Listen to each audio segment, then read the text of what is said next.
What is up, everyone? This is episode 245. In this episode, I must warn you right up front.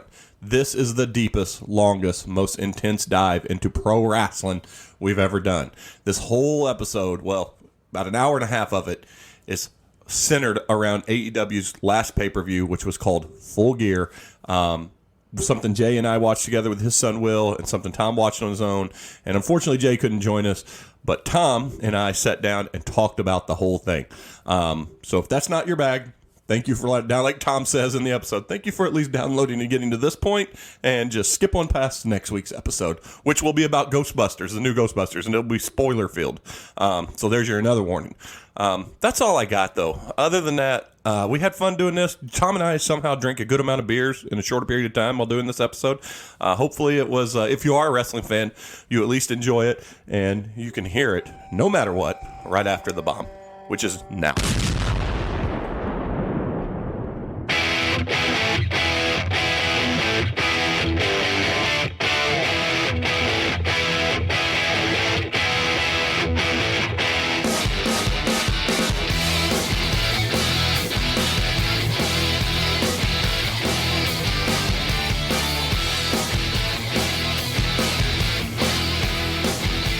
We're looking at doing a soccer out-of-town tournament, and I said, pick a tournament near near Nashville. And I go, not only can I get us a room, but even though we have a massively large party, I can get my sales coordinator to just book all of our restaurants and stuff for the weekend too. Yeah, absolutely. So just do it, you know. And Nashville's a booming soccer town, so it's probably pretty easy to find tournaments. Not as St. Louis is way easier. Yeah, that makes sense. I guess I should say it's an emerging soccer market. Well, let me rephrase it. The tournaments are like 35, 40 minutes out of town instead of being around town. The ones we're looking for. Are they like in Franklin though?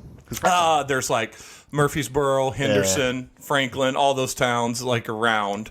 And Franklin's not a bad drive. Yeah. But the part of the appeal of Nashville is Nashville. Right. And all those you mentioned are 20, 25 minutes away without traffic. Without traffic, yeah. And and depending on where you stay, you got to go all the way around. It's a pain in the butt sometimes. Oh, yeah. So, you ready to go? Let's do it. All right. Well, we're back. This episode is a super rare episode. When was the last time this happened? It's been a long time. And I'll be honest with you, I even put in my notes that I'm kind of glad those other two aren't here because, they've been bringing us down for some time. Oh, man. Wow. I won't go that far. But honestly, don't tell them this because I don't want to get out to them. But, I'm kind of tired of them. I'm glad you're here. Well, unfortunately for you, the listener, it's going to be an episode very sport heavy, both of the real kind and the make-believe kind. So if you are more into the comics and fantasy and all the other nerd shit that I don't listen to, you already downloaded, right? You did? Great. Move on to something else. That's perfectly fine. I did. Well, before you stop listening, too, I did want to bring up one thing before we start on the episode. And I'm going to give you a peek behind the curtain of being a 44-year-old man that still likes to fancy himself efforting to be sexy for his wife. Which means you have to manscape. Okay. Now, wait, do we have a Manscaped no, promo? But that's where I want to go with this because I found myself, and don't get me wrong, when I was a younger man and I needed to do that shit, I'd do that stuff once a week. Like, you just never know. You never know when you're going to have company, and you want to have clean floors when company comes up. That's pretty good. So I was up there doing it, and it's one of those things, there's two things I really don't want my wife to ever see me do: wipe my ass or manscape my area. Yeah, I can see that. The most embarrassing things I think I do. Which is probably not accurate. I mean, jerking off has got to be up there, too. Well, there's no way she'll ever see that. I mean, unless we're in the middle of something, like where there's some kind of role play going on, which has never been done, that kind anyway. So I was up there doing my manscaping, my trimming, and I, like you, obviously listen to podcasts, and there's Manscaping. Yes, is like a massive sponsor for podcasts. Yes. So one of the advertising things that I heard was about the new 4.0 or whatever. Oh, the prop blade and all that stuff. Well, and it even has a light to help you see. Yeah. So I'm up there trimming in the bathroom, and I got to tell you, ample lighting is not the issue. It's more like weird angles is where the issue is. absolutely. Like, there's no amount of darkness that who are people manscaping in caves? How do you get a taint? I don't know how to get the taint. I'm not very effective with that. Well, area. do you think a light on your device would help you find a way? Is there like a little mirror that comes with the light? You that shine a bounces light off? all Yeah. day. I can't see my taint. Like, I was thinking about that. I was in there in the bathroom, and I was, had the angle. I had the foot up on the counter. I was trying to figure it out, and I go, you know what won't help me? A fucking light on my razor. That's not going to help me. I've talked about this podcast before, Puck Soup, which is it's a hockey podcast, but they talk a lot of professional wrestling and pop culture. I can't recommend it enough. And one of the funniest moments in the podcast history is they had a female reporter as a guest host. Yeah. And she's on, and they have to do their ad reads, and as she's trying to be a good sport and do the ad read, and like as soon as she starts, Greg goes, "Oh no, not that one." Is it Manscaped? Yeah, that's hilarious. Manscaped. Yeah, but she could, a good host or a good personality would have improv and made that about. She'll like it. Trust me, something like that. Oh, it was hilarious. You could tell she's like just uncomfortable, and they're just giggling. It was like Colin Yost and Michael Che writing each other's jokes. Those guys are awful. Oh, dude, I like those two guys. Do you? I don't. Now, keep in mind, I don't watch the show. Okay. I only watch the sound bites, and I watch when they read each other's jokes is the thing that's released most on TikTok. And Okay. I think that's hilarious.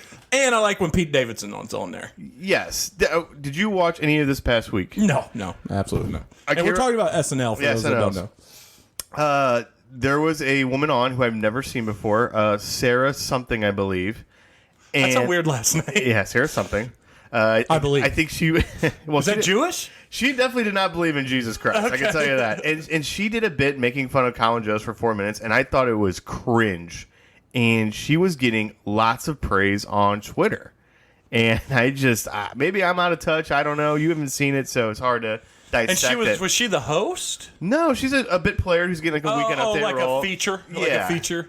It was rough. Now I will say they did have a fake commercial for a dog park, but for men in relationships, which was pretty good. It's like two guys walk up to this dog park and like, Marvel? You like Marvel? I like Marvel too. And I don't. They're pretty good. I don't watch it. And between all of the subscription services, I'm sure I could get it. The next day. But I just with girls that are on TikTok. I almost exclusively get my SNL stuff from TikTok and the small bits of, because I don't follow a shit ton on TikTok. I follow just the stuff my daughters and then some of their friends and then the comedy things that I like, and that's all I follow. And I like some Monday morning taking a shit. Oh, let's see what the funny viral clips were. I'm not a TikTok guy. Oh, you shouldn't be. No, you shouldn't be. There's no reason. I don't think there is one single app that has done so much to dumb down attention spans other than TikTok. Well, Twitter's coming into the room. Well, no, attention spans. Yeah. Twitter and Facebook have just dumbed us in overall. Yes. That's made us stupider and divisive and any kind of adjective you want to throw at it. TikTok, though, takes our attention span and shrinks it down to this big. I did a little motion with my hands where I went down to 1 inch for those that can't see. But I'm on it because my kids are on it. Sure. So you follow, see what your kids are doing. Making sure they're not getting to them crazy dances, Yeah, or crazy drugs, hardcore. And then TikTok pedophiles are trying to trap them or whatever it is they do. I did have a friend that Instagram had a lecherous Instagram guy go after his daughter, and to the point where she was exchanging personal information where to get Oh, me no. and stuff one time. Yeah, Damn, this was that's scary. A few years ago. She was he worked her, man. He over time, and this is a smart dude with some smart kids. Fuckers are just good, That's very creepy. That's why you're on the social medias with your kids. Yes. And that's why we make them all private. And hey, just a lesson to you guys. If you take anything from this episode, it's watch the TikToks. Watch out for them pervs out and there. the Insta pervs. Yeah. But that said, unless you got any updates you want to give us on Tom's life. Well, I think the biggest update to give is, look, I'm not saying it was the greatest coaching win of all time, but my son's soccer team was 0-8-1 going into the last game of the year this past Saturday. The team had scored only 4 goals all year, all scored by my son John, not a big deal. And I looked at the schedule. I'm like, this is the one team I think we can beat at the end of the year. And it was cold as hell on Saturday. Kids were all shivering. We had no subs. They had 2 subs. And we won 1-0.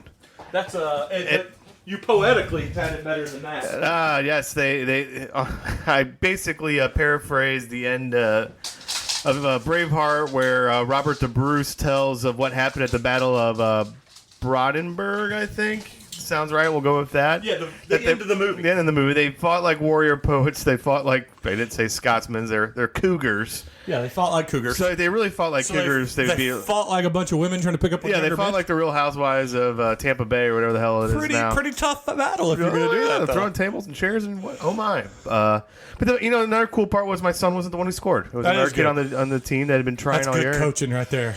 Yeah, and the best coaching I did was telling the worst kid on the team repeatedly, "No, you cannot play goalie."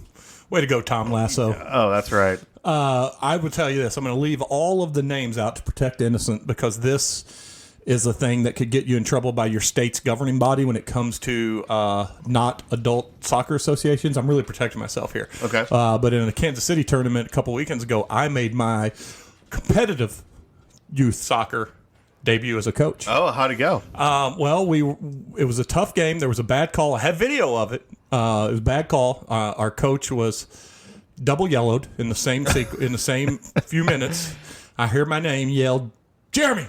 So I take off the coat and I sprint over, say, anything you need to tell me? He just goes, keep them fresh. So I had about 8 minutes of a game. Now, I'll tell you this. It should have been a 0-0 game. That's how good contested the game was. We ended up losing 2-1.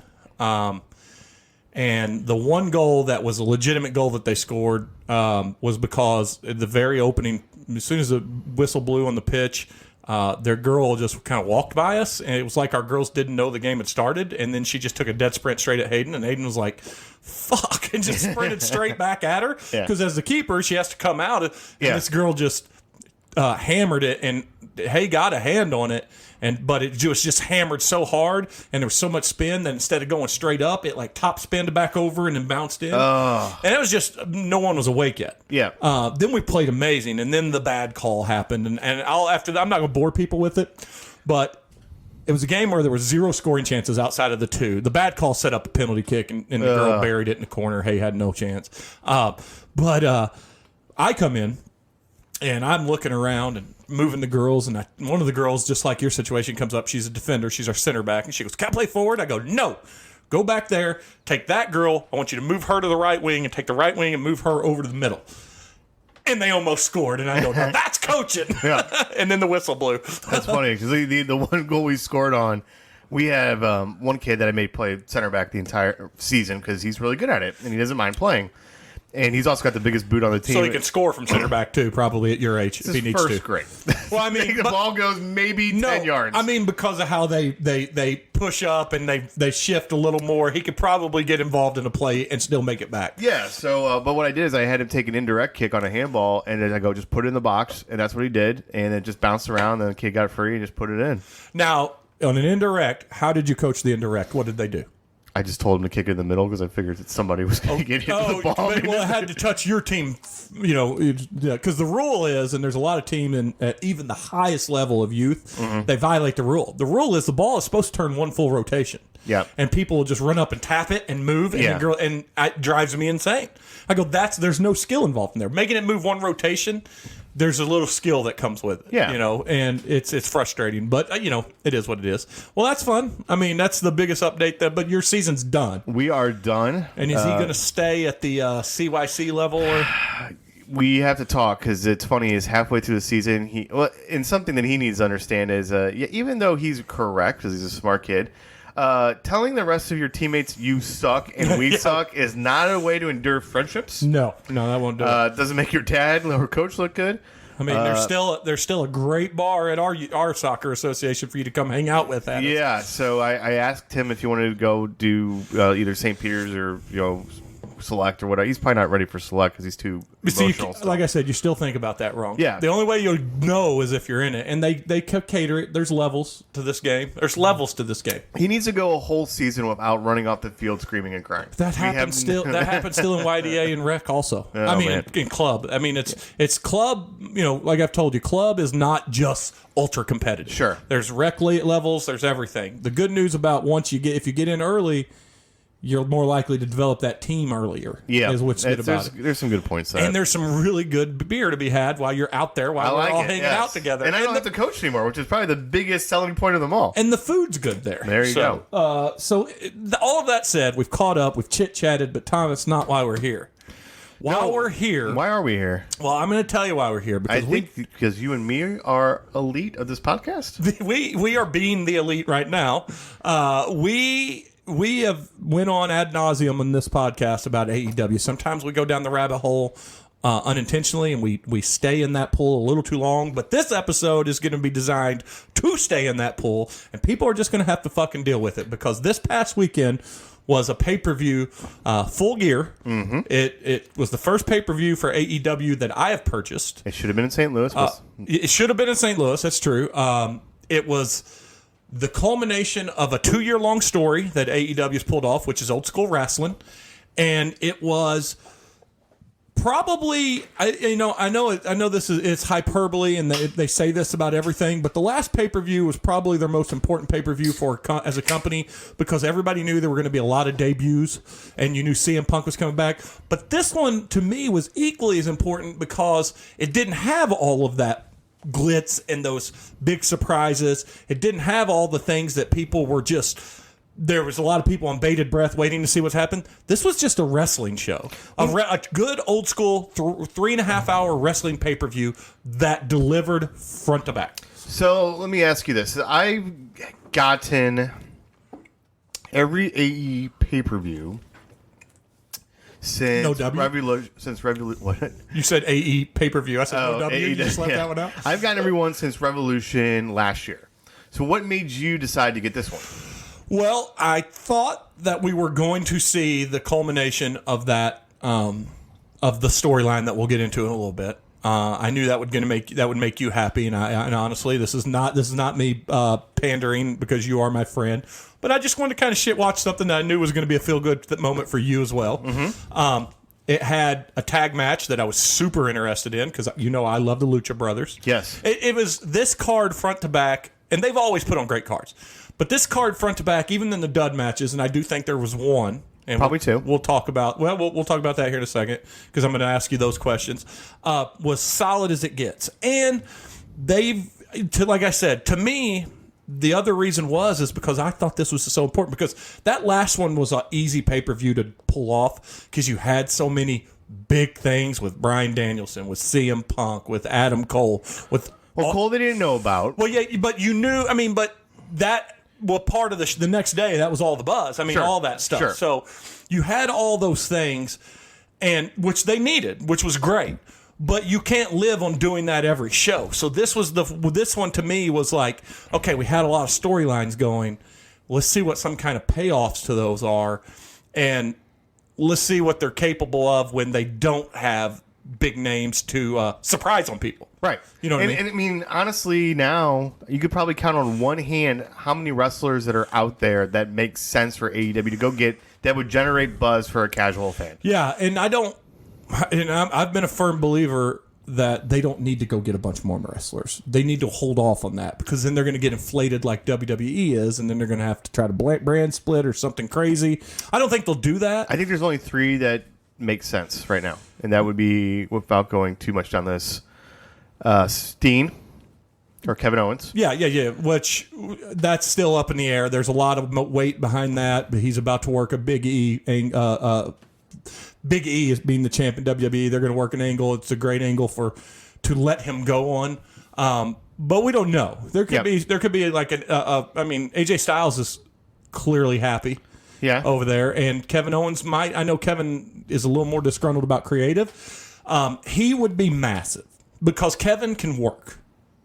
That's what and fight Owens fight needs to be. We need to get back to that. I will bet you, and I know you won't take the bet, but I'd bet anybody $100 this time next year he's not signing another contract with WWE. Oh, I believe you, but I just know it's the pro wrestling game, and stranger things have happened. Sure. So. O'Reilly will be gone soon. Yeah. And then Sami Zayn. Apparently his contract's up soon. Sami Zayn would be massive. And those are the three. Everybody else, they either won't come or AEW doesn't need them. Yeah, I mean, everybody's still talking about Wyatt. He's now apparently making movies. I don't think his gimmick works where AEW's going now. I think he can be I think Bray Wyatt's creative mind, and I think was stifled massively, and I think he can pull a different angle. I think that's been evident by all the rumor and the dirt sheets saying that it even pissed off Randy Orton how they fucked him over. And apparently, Randy's been a lot more agreeable to work with for the other wrestlers. Has been a lot more able to wanting to do fun stuff. Like he was mad because he wanted to come out on a camel with Riddle in really? Saudi Arabia, and Vince told him that's not your character. And I guess the locker room heard him say, "What the fuck does that mean? Like, what's not my character?" Yeah, he's trying to lean into the RK Bro because apparently he's having fun. Oh, good. But so I think that. I think Bray everybody seems to think that his mind is like a Scott Hall mind. He can do stuff. Yeah. But it's hard to say with guys like him because WWE just is so badly micromanaged. Just badly, So it'll be interesting to see. I think you're right. I don't want to ever see a guy like Braun Strowman. Braun Strowman was boring to me in WWE. I think he's going to be boring there. The most entertaining Braun ever was when he was with Bray Wyatt. Yeah. So... yeah, I don't know. I think they've got, and if honest to God, I don't want to see this happen, but I think they could even trim the fat. I think guys like, unfortunately, we're not going to see them trim the fat because there's nowhere to go now other than WWE with Ring of Honor closing doors. Well, it sounds like Ring of Honor may come back and start from scratch.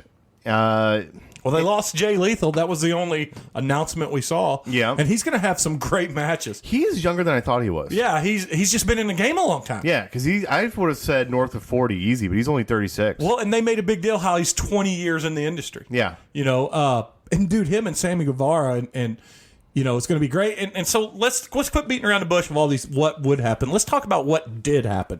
Let's go through the card. And I'm not going to talk about the buy-in, although I will say this. Shida, yeah, she's fucking great.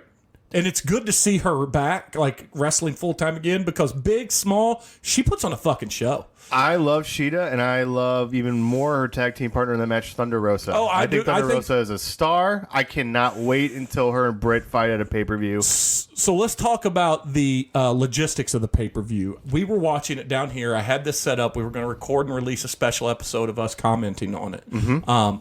This, for whatever reason, my Bleacher Report app on my Fire Stick just would not stream it fast. So I couldn't get my Bleacher Report app to open up on my TV upstairs. Mm-hmm. So I had to stream it from, when I told you we figured it out, I was taking it from my computer and mirroring it onto my TV. And my computer would kick off every once in a while, and I had to get it back up real quick. Yeah. So it wasn't, so Will, who's Jay's son, and Jay came over to watch it. And I really would like us all to do one together because I think it'd be a blast. Yeah. And Jay's going to buy the next one, he said, so we're going to watch it next. I'm all in. We can rotate it, and I would watch them all. I love these pay-per-views. I purposely kind of sabotaged some things I wanted to watch that moment by myself. Yeah. Right, wrong, or indifferent. We can get into that later. Yeah, I'm going to hear about your tears. Yeah, but absolutely, we can watch them. So that was the problem going into the pay-per-view. So I will tell you this. And I'll get into when we get to the Lucha Brother FTR match here in a little bit when we get to it. But so the first match, unfortunately, I did not get to see the whole thing. Oh, no. But I did go back and didn't watch it, but I watched all the clips and highlights because what I did watch, AEW is doing great with their curtain jerkers. Yes, they are. That match, MJF, I told you he's Roddy Piper. Yes. And what I meant by that is... But it can actually work. Very first match... Well, Roddy could... His psychology was off the chart. It didn't have to work if you could tell a story. Ultimate Warrior couldn't do either. So it was Roddy Piper. It was MJF against Darby Allin. Well, God damn it, stop it. MJF brought up a good point in his promo. No one has cleanly pinned him in the middle of the ring. Roddy Piper famously said, to other wrestlers, he goes, I'll never let them pin me because that's when I lose my money. So Roddy Piper for years was only beaten with DQs or sleeper holds or countouts. He wouldn't let Hogan pin him, and it caused a lot of strife between the two. Yeah. He's like, I just won't let you. And he even said now later in life before he died, he goes, if I'd have just let you pin me once, we probably would have made a lot more money. And Hogan was like, I've been telling you that since day one. But Piper was stubborn. And I'm not saying MJF is stubborn, but I'm saying he's getting that reputation. Like, even as the heel, even as the most arrogant, smug, and what I love about him, again, comparing him to Piper, he will literally say whatever. He's the envelope pusher in the company. Well, he also stays in character. Yeah, that's what I mean too. Yeah. And but I mean, some of the digs he takes, you're like, ooh, are we still allowed to do that? Some of that Darby stuff is uncomfortable. Like dad dying and stuff, or uncle dying. Sorry, yeah. Yeah, but that's his character. And I gotta tell you what, and there was much ado, and they sold the angle great about how Darby said that the only way you can beat me is to wrestle. And MJF kept saying, yeah, I'm a better rep. But they went out and worked a fucking great match. That was fantastic. And both those guys are... MJF's only 25? 24? And Darby, I think, is 27. 24 maybe giving him a year or two. I think he's 24, and he's too talented and too charismatic for his age. Yeah, he's unbelievable. He gets it like nobody else. The only negative I'll say about it is I'm tired of the ring, the diamond ring. I want something... The finish, and we can get into this later on... Well, we're going to break it down. That's the first match. Let's go. Yeah. Yes, I would say that was looking to be about a 4.5-star match. The finish, I agree with you, was just kind of. Yeah, it wasn't an A+ because of the. I don't mind the finish. I'm just tired of that ring. That I wasn't so big on the whole win this ring gimmick tournament they had. I think you kind of forget about it. It's kind of silly. Yeah. I did like that the interference wasn't like completely the cause for the match. MJF, even though he cheated to win, he's a heel. He should. Yep. He didn't need Wardlow coming out there and knocking him out. Something like that. MJF did it in a heel fashion all on his own. I cannot wait for it, whether it's 6 months, a year, 2 years, 3 years, when Wardlow turns face on MJF. That is going to be a pop for the ages. And we expected it this pay-per-view, and it did not happen. It's coming, yeah. It's been teased. Oh, yeah, they've been teasing it for a while. And stick with me here, not just Piper, but he's got a lot of flair in him. Maybe they're teasing it in order to bait someone eventually for a title, and no, we've been tight this whole time. I could see it go both ways with his character. Yeah, absolutely. No, fantastic match. I don't think a loss hurts Darby in the slightest. No, I mean, Darby's back-to-back pay-per-views have lost twice, and to CM Punk and MJF, and I don't think either one of those hurt him. Nope. He's got the rub. Yep. I'll tell you this. Here's one thing I will say about Darby. I think his rub is good enough now. He doesn't need Sting. I was about to ask, do you let those two win the tag belts anytime soon? I got to tell you, after losing 2 single matches in order to get him some steam, because he's clearly not in a title picture, because the title pictures are pretty well set right now, I think I give him a tag run with Sting. That's a fun thought. That's the only way I like Sting being around. The problem is it's probably at least a year away.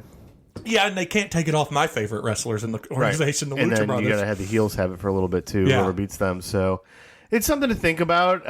And I think you could do a face versus face, Darby versus Sammy for a TNT title. Yeah, to have him get it back. Yeah. And we'll get to Sammy here in a little bit. I honestly don't think the Darby and MJF feud is done. I don't think. Well, so here's my thought. I think they're going to put it on the shelf because then it's a good story when one of them does have a title, or MJF has a title and Darby chases that title. Yeah. And Darby and MJF says, "I beat you the only time we've wrestled on a pay-per-view." Yeah. It wasn't close. He builds that underdog, I'm chasing the title story. Yeah. And I think, and here's what and we'll come back to this at the end in the main match. They're so good right now at doing old school wrestling storylines that I could see them doing that. Yeah. But so that match, we both agree. We'll go with the 5-point scale. You said it's a 4. I'll give it a flat 4. That's a good. So the next match So I'm already pumped up. I'm like, man, this is great. How are they going to slow this down a little bit? They do not. By not at all. The next match was the Lucha Brothers, right? Or no? What was the next match? I can pull up the card. The next match was shit. Yeah, we're like so excited about it because the third one was Bryan Danielson versus Miro. Was that the second match?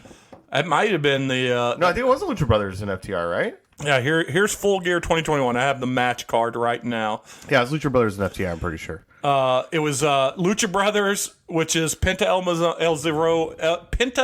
El Zero, Mito, whatever they call him, and Ray Phoenix against FTR, which is Hardwood and Wheeler. And those guys at first, I didn't really see it with those two. Hardwood and Wheeler? Oh my god, they're so good. Oh, FTR is great. And it's not just that they're like, well, they're an old school tag team, which they are. They do everything in an old school tag team, old school heel tag team way. But God, they're good. And they cut good promos. They're good. And they can wrestle in any style. And having Tully Blanchard with them, I was like, but I dig it now. I like it now. Yeah, and so I'm huge over with the Death Triangle. And actually, I think the Death Triangle's done because I think Pac's on his own now. But the Lucha Brothers, I got to tell you this. And here's the one thing I want to point out, how good this pay-per-view was. For those that don't know, my wife hates everything pro wrestling. She watched the pay-per-view, and I've never seen someone genuinely mark out for false finishes than I did Missy. Like by the fourth one, she's like, "Oh, give me a break." Yeah. She's like, "You got to be kidding me." And I got to tell you, this match, here's why this match for me, and this was a 5 out of 5 for me. And we'll get to your rating in a second, but here's why it was a 5 out of 5 for me, because there were so many points where going into this match, I thought FTR was going to take the straps. They got the AAA straps. Yeah. They were going to take the straps. They did. Let me rephrase it. 4.5 out of 5. And you and I texted about why it's not. Yep. But barring the very end of the match, which I think was botched. I haven't read about it, but I think it was botched. No, okay. Yeah, I want to see why you think that. But I think that the amount of false finishes and the logical conclusion to what would have been a good storyline and keep this feud going, they bypassed it every time someone kicked out. And I was like, well, this match is fucking great. Yeah. Yeah. And there was so many big moves, so many things. Every time you see Ray Phoenix, you're like, oh, he does things that I've never seen, and they still figure out ways to do things that you've never seen. I know it's lazy to say Rey Mysterio 2.0, but it kind of fits because his name is Ray. He's a little taller, right? I think he's 5'6", maybe? Yeah, which, who cares? You're under 6 foot but tall. But, the moves he makes, and, one thing that... consistently, without fucking up. Yes, and one thing that, Cornette bitches a lot about with the gymnastics... I feel like Ray Phoenix, when he does his gymnastics, still makes some moves look like they would fucking hurt. Yeah, because also Ray Phoenix, too, does the gymnastics the way Cornette praised when Rey Mysterio was at the top of his game. Right. So he can get... Jim Cornette he's the old man screaming from his front porch now. But he's got a lot of good points. He don't know. He's got great points. In fact, his thing with Miro, he's like, oh, I'm all in on the Redeemer storyline. Yep. He goes, they did misuse Miro when they came in. They did, big time. And I think Miro had a lot to do with his own character, and he knew that. And even when the Redeemer started, and Jay and I talked about this, even when the Redeemer angle started, I was like, this is hokey. But now he's not laying it on his thick. Now it's subtle, like when he looks up at God. When when something doesn't work and he looks up and asks why. I said, at some point he's going to say, fuck you, Joe Boo, I'll do it myself. But the Lucha Brother match, going back to that, though, Ray Phoenix, like you said, Ray Phoenix, the reason, and you're right, it's an easy comparison, but he does these high-impact, amazing acrobatic moves that Rey Mysterio probably didn't know he could do because you stand on the shoulders of the guy that did it before you. Absolutely. But he doesn't miss them in spots. Like, I know guys mess up and shit all the time, but he seems to in big matches deliver big spots without. And when he runs down the rope, when Undertaker walks but sprints down the rope, I'm like, he does that. Incredible. If he does that 300 times a year, you got to think he's going to fall 5. But we have not seen it. Right. It's unbelievable. But let's talk about the finish of the match. And the Lucha Brothers went over. Yep, and then FTR tries to do a Killer Bees kind of gimmick. Yeah, I'm glad you knew what I was talking about. So they tried to pull a B. Brian Blair and what was the other one? And Killer Bees. Jumping Jim Bronzell. They tried to pull a move. If those that don't know, in the old school 80s, Killer Bees would, at some point in the match, when one was very hurt, they'd roll into the ring and they'd come out with masks and they'd switch. And then the fresh guy would actually get the roll up or be the hot return for the face. FTR won the AAA titles from the Lucha Brothers earlier in the month by doing that, being masked. Well, they both go under the ring and they come up and the fresh man comes in, but then the fresh man immediately loses. Yep. I think that there was either supposed to be something else there. Maybe time got them because there was it was a long match. Yeah. Or there was supposed to be, maybe they didn't feel like to go for it. I think they were going to pull the mask off and say, hey, I'm not the legal man. And then there was going to be some controversy. And then this Wednesday, we'll see what happens on their promo this Wednesday. Yeah. Because I felt like either it was botched or they just really badly didn't land the stick. It just abruptly kind of ended. Like, oh, hey, they have masks on, and it's over. Like, Yeah. To go with the first match as well, like, great match with kind of a finish. Yeah. So I would say a solid 4 again for me on that one. It was 4.5 for me because I just love the spectacle. And see, I'm a hypocrite because there's sometimes I don't like the spectacle of the Young Bucks. But I will say this, the Young Bucks have settled into a good, quote-unquote, American style of storytelling in the ring, and I'm all in on them. Yeah. I hated them as much in their highlights as everyone else did, that all the Cornettes of the world did. But that takes us to the next match, which was another singles match. And again, not to jump too far ahead, but another weird ending. Yep. But still, I was very surprised. I would have bet $50 going into this match we would have seen the debut of Lana. yeah, I would have thought that too. I would have either thought that. I thought for sure there's no way that Bryan Danielson was going to go over. Really? Okay. Because I thought what was going to happen at the end was going to happen. And I thought Miro is the perfect first feud. Because it's a feud that we could see 5 or 6 different times over 10 years. Yeah. It's that good. First off, you and I were texting throughout the show. I said I was all in on this match. You said, oh, me too. And we did think that, though, there was going to be a letdown, like a cool down somewhere. Yeah, and it's like, nope. It's not. This match was so fucking good. Brian, listen. And what a testament to the wrestlers involved, because in wrestling, unfortunately, sometimes you have a hot match and you put kind of a colder match afterwards, and it kind of puts pressure on whoever follows up a great match to do even one better to keep that crowd hot. There's going to be a natural lull. And almost to a T, and we'll get into it, everybody almost followed up strong. And just so people know, that is by design. Sometimes they will put a cool down match because the crowd can't sustain it through the whole show, so they want the crowd to get a chance to take a breath, get the bathroom break. It's like sex, people. Yeah, that's right. And then it's halftime. They'll strategically play some halftime matches so everybody can chill. Or the popcorn match if you're a total nerd like myself. Yeah, that's what they do.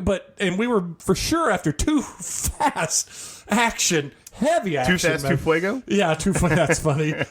Matches. We didn't see that. Nope. Right? And so Miro, this is the Miro that we've all the fans that have gotten behind him and rallied behind him has expected in his WWE run. This is the one that was there. Fantastic upper card heel. And see, I think Miro could also be a face. I think he could be a face if he wanted to. Handsome Miro. But I want him a heel. Yep. But this is also, if there's no more evidence that Bryan Danielson, the American Dragon, Daniel Bryan, however you know him, worked under Shawn Michaels for a long time as a training, he can work a match with anybody, any style, anyway. He can get his shit in and get it over against whoever he's fighting.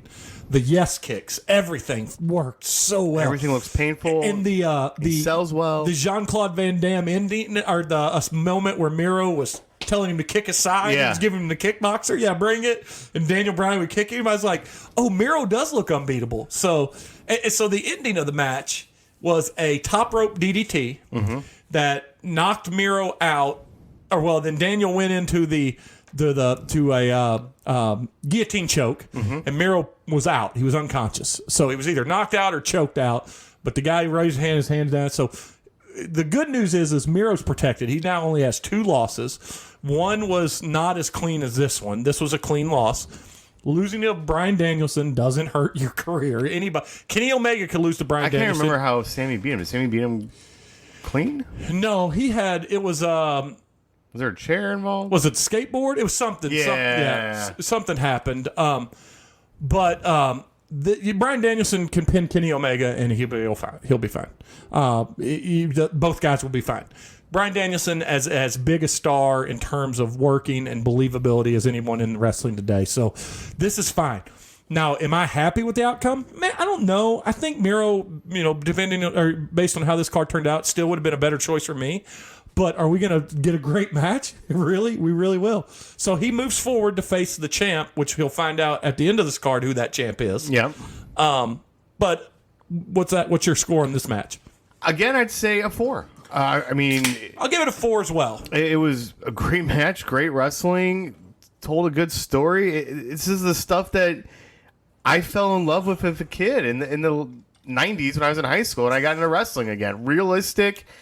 Yeah, we know it's choreographed, but it felt like a fight. It's something that Cornette always bitches about. This seemed like a match between two competitors that weren't doing any goofy, gimmicky shit, and were really laying it in. And especially, as you mentioned, with that whole perfect scene with the, hit me again in the ribs. Yeah, that was great. That was Kickboxer. For those that don't know, that's or Lionheart. That was Lionheart. So, and again, the thing that was cool about this match too, or all these matches, if you read Bleacher Report, who rates a card all the time, all 3 of these were A's, which 4 in our scale too is an A. Yeah. So, I mean, there was no letdown. But and I'm not going to say this next match was a letdown, but I'll say it was a smart match to put here. The Falls Count Anywhere between Luchasaurus, Jungle Boy. Jungle Boy Jack Perry, Christian, Jungle Boy Jack Perry, and the Super Click, which is Young Bucks and Adam Cole, baby. So again, I would have bet any money that there would be the Inner Circle match next to cool things down a little bit, but no, it's the Bucks. Let's top the next person. And so I'm going to tell you this. I told Jay, and I go, well, this match kind of makes sense because it is Falls Count Everywhere. It's not a street fight, even though it's a street fight. Yeah. So I don't know what I expected out of this match. I expected it to be a good match. I expected Super Click to go over. I did too. I expected Luchasaurus to shine. I didn't expect him to shine as bright as he did. He was fucking great, especially when he got outside the ring. My problem with Luchasaurus is He's the most unintimidating person without the mask on you'll ever see. He's the nicest looking guy. You look like a good, nice fella. where's the ceiling? Yeah, no, absolutely. I don't think he's a champ. I think he's a perennial tag guy. I think he's dangerous. I think they could continue booking him like this and it'll be a career and we'll get one of those surprise title wins here or there. Yeah. A guy that's great in battle royals. He's over with my kids. They love him. Will, Jason, loves him. Christian, great in the match. Christian passing the concerto off the Jungle Boy was a good moment. I thought was very interesting. Are they teasing a Jungle Boy heel turn? See, I don't know. I know you said that, and Jay and I talked about it. I didn't get. I mean, it was a Falls Count Anywhere match. You use weapons, but the concerto is a pretty dastardly heel. Yeah, but it's also Christian's signature, and it was time to give it out from what the Young Bucks had done to them. And but I guess they put thumbtacks in Jungle Boy's mouth and super kicked him. Yes. The concerto was the most comeuppance they could do. What I guess where I'm looking at it is this. First off, where'd you give the match? Well, first, it was to give the match its total score. I want to give 2 scores. Okay. One to right now what I think's the best entrance in all of AEW. It's all about the boom. Adam Cole, baby. That's the best. And it was a lot of fun to sing in person. CM Punk is a good one. Daniel Bryanson's is a little disappointing that they didn't jazz that up to get a little more energy. Kenny Omega, I love his, but in terms of crowd participation, Adam Cole and I gotta tell you, the super couple Britt Baker's is pretty fucking good too. The doctor is here now. DMD. Yeah, the fun. crowd loves that stuff, but Adam Cole's is the best because he gets 2 moments. He gets the boom, and then he gets the Adam Cole, baby. I love. Right now, besides Hangman, obviously, Adam Cole is my second favorite wrestler in the company. Same with Will, Jay Sutton. Bumps like crazy. He is a big dork in real life. A super sweetheart, nice guy. Kind of to the point where we talked about Bryan Danielson earlier. Adam Cole is an undersized Shawn Michael. He can bump. He's got a good offense. He's believable. The what are they calling his sunrise right now? The Panama Sunrise. Yeah. Not everybody's going to sell that move because it's a tough move to sell, but it's an incredibly awesome move. He is over like Rover, sir. And this match, I probably, as a whole, I want to say 4.5, but I'm going to go flat 4. I love the ending. I love the fact that Jungle Boy went over. I love Luchasaurus shined. I felt like Edge was Christian. Christian. I felt like you want to know why you knew Christian was in this match? Because they did something with a ladder I've never seen. And if you think that somebody's going to be invented with a ladder, it's Edge and Christian are the guys that come up with it. And so to me, Christian did exactly what I expected someone who's a 20, 30-year vet to do. He kind of took charge in this match in terms of, I guarantee you he was in charge of the pacing and the plotting and coming out with some stuff. And he did not overshine anyone. He had a great spear. Yep. And I was like, everybody had their part and they played it. And the Young Bucks and the Adam Cole, who are the best heels to watch, dude, they were great. So, I would go 3.75 on this one. I could see that. Yeah, I like the Bucks, but a little too much.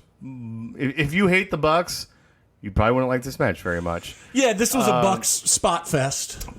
Where I came up with I think Jungle Boy, they might be teasing a heel, or Christian turns heel on Jungle Boy by trying to corrupt him to have a little bit more of an edge. He's growing the shadow out a little bit more, you know? He wore jeans in this match instead of... It was a false count anyway. True. You got to put on the jeans. But, he hesitated on the concerto. Jungle Boy even had the ribs wrapped, knowing that it was going to be a street fight. Missy goes, why is his ribs wrapped? I go, street fight. Duh. Simon Dallas Page, baby. Because where does this feud go? Is it over? Is this the blow off for them? I hope it's a blow off, and only. So then, where does Jungle Boy go? I think he gets into another situation where Christian maybe calls him out for being too soft. He needs to be edgier, and then he has to show. Maybe he doesn't call him out for being too soft. Maybe he says, "You got to push yourself. You got to start making a name for yourself. And if they're not going to do it in booking, you're going to have to go out and." Attack people or something like that. It says like Luchasaurus is holding you back. This Jungle Boy gimmick is stupid. I think there's. I tell you this. I know this is going to sound crazy, but a him versus Luchasaurus match would be fun. It'd be silly, but it'd be fun to watch. What if it wasn't silly though? What? What if it wasn't silly? What if to get Luchasaurus? So I don't even know what his real name is. I forget. It's a Big Brother actor. I can't remember it, but the nicest. Have you seen him without his mask? He's a sweetheart. I saw him on Big Brother. Yeah, like you would want him to take your kids to the zoo for you. He looks like he's going to teach English somewhere. Yeah. What if you have a heel Jack Perry tear his mask off? Well, that's just it too. If he's going to be heel, he won't go by Jungle Boy. Oh, yeah, he's going to be Jack Perry. He'll be Jackknife Jack Perry or something. Well, that's why Jim Ross is always calling him Jack Perry. I feel like if he goes Jungle Boy, there's a ceiling on a Jungle Boy. Well, if he ever goes heel, he'll go heel by turning on Marco Stunt and beat the shit out of him. That's how it'll start. And then Luchasaurus big hand raise for that. Yeah, Luchasaurus will try to defend him or something. I don't know where it goes. So here's where I think it goes. They would continue. Edge and that group continue, or Edge Christian and that group continue to main event and the mid card. If that's a sort of a thing, and the Super Click goes on to bigger and better things. I mean, that's just where it goes. Where do you see them going? Well, we're going to find out Wednesday. Yeah, I think Kenny Omega's out of the. We're going to talk about that a little bit. We'll come put a pin in them, and let's go back to the next match. Now, here's a match. This was Britt Baker versus Ty Conti. Yes. When this match started, I was like, "Here's the cool down match," and it was of sorts. But I'll tell you this: I'm going to ask you at the end of this, what you think the best match, what you think the worst match was. Okay. When this match was about 4 minutes into it, I was like, this is the worst match on the card. Mm-hmm. And then I'll ask you what you think a surprise match was. And now this, by the end of it, became my surprise match because this match I would have thought was going to be and I love Britt Baker. I love Britt Baker. But I just know that AEW is having a hard time investing in stories on the women right now. Yeah. Because they, but I don't think, but Britt's not the problem. Britt's probably the exception. That match with her and Thunder Rosa was the best women's match I think I've ever seen. Mm-hmm. This match, and they smartly kept them away from each other. And this match wasn't the best match I've ever seen. I even brought up to Jay, and I meant to say this earlier. I think it's weird how they put Thunder Rosa on the shelf, after that amazing match, and which means at some point she's going to come back. I believe some of that was she was not a full-time AEW employee. You're right. That makes sense too. But Ty Conti has done some good work of late. But I had no expectations for this match. In the first 4 or 5 minutes of it, it didn't deliver. But then something happened in the match. Britt Baker really started selling some good in-ring psychology, and Ty Conti started getting some good fire, and I was like, by the end of the match, I go, that's a 3.75 or 3.5. That's a good match. Yeah, I wouldn't go that high. I would say 3.25. Let's Yeah, go definitely three. a 3. I'd go 3.25. I tell you, as a cool-down match, you could pick worse matches. Absolutely. And look, that's probably the best I've seen Ty Conti wrestle a match. Yeah. She's still, both of these women have wrestled a combined, what, 8 years? Maybe 10? Maybe, yeah. Ty Conti, obviously, you know, going into this match, you knew Britt was going to go over. I mean, there was no question. But, you know, But Ty is... the way she went over, though, was pretty good. Again, Britt's got flunkies, and they interject themselves into the match. Yeah. But they I can't remember. Did Anna Jay come down at all? Yeah, they were both down. Okay. But they weren't so much into this match that Ty Conti can say, well, she didn't beat me, it was them.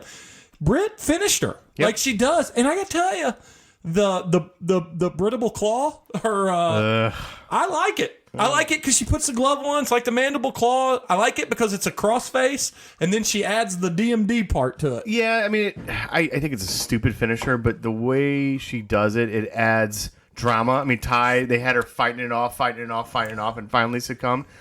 I mean, that little sequence they did with all the little roll-ups, Those are awesome. fun as hell. And the addition of the curb stomp for Britt makes it for me, too. That's awesome. Yeah. She's still not the best in-ring competitor. She's not bad by any means. She's above average. You're talking about Britt or Ty? Britt Baker. Yeah. But her ability, her personality is so over. Yeah. And she is... The problem they have with her, and it's right now, it's an okay problem, is she's a heel, but she's clearly the fan favorite. Yeah.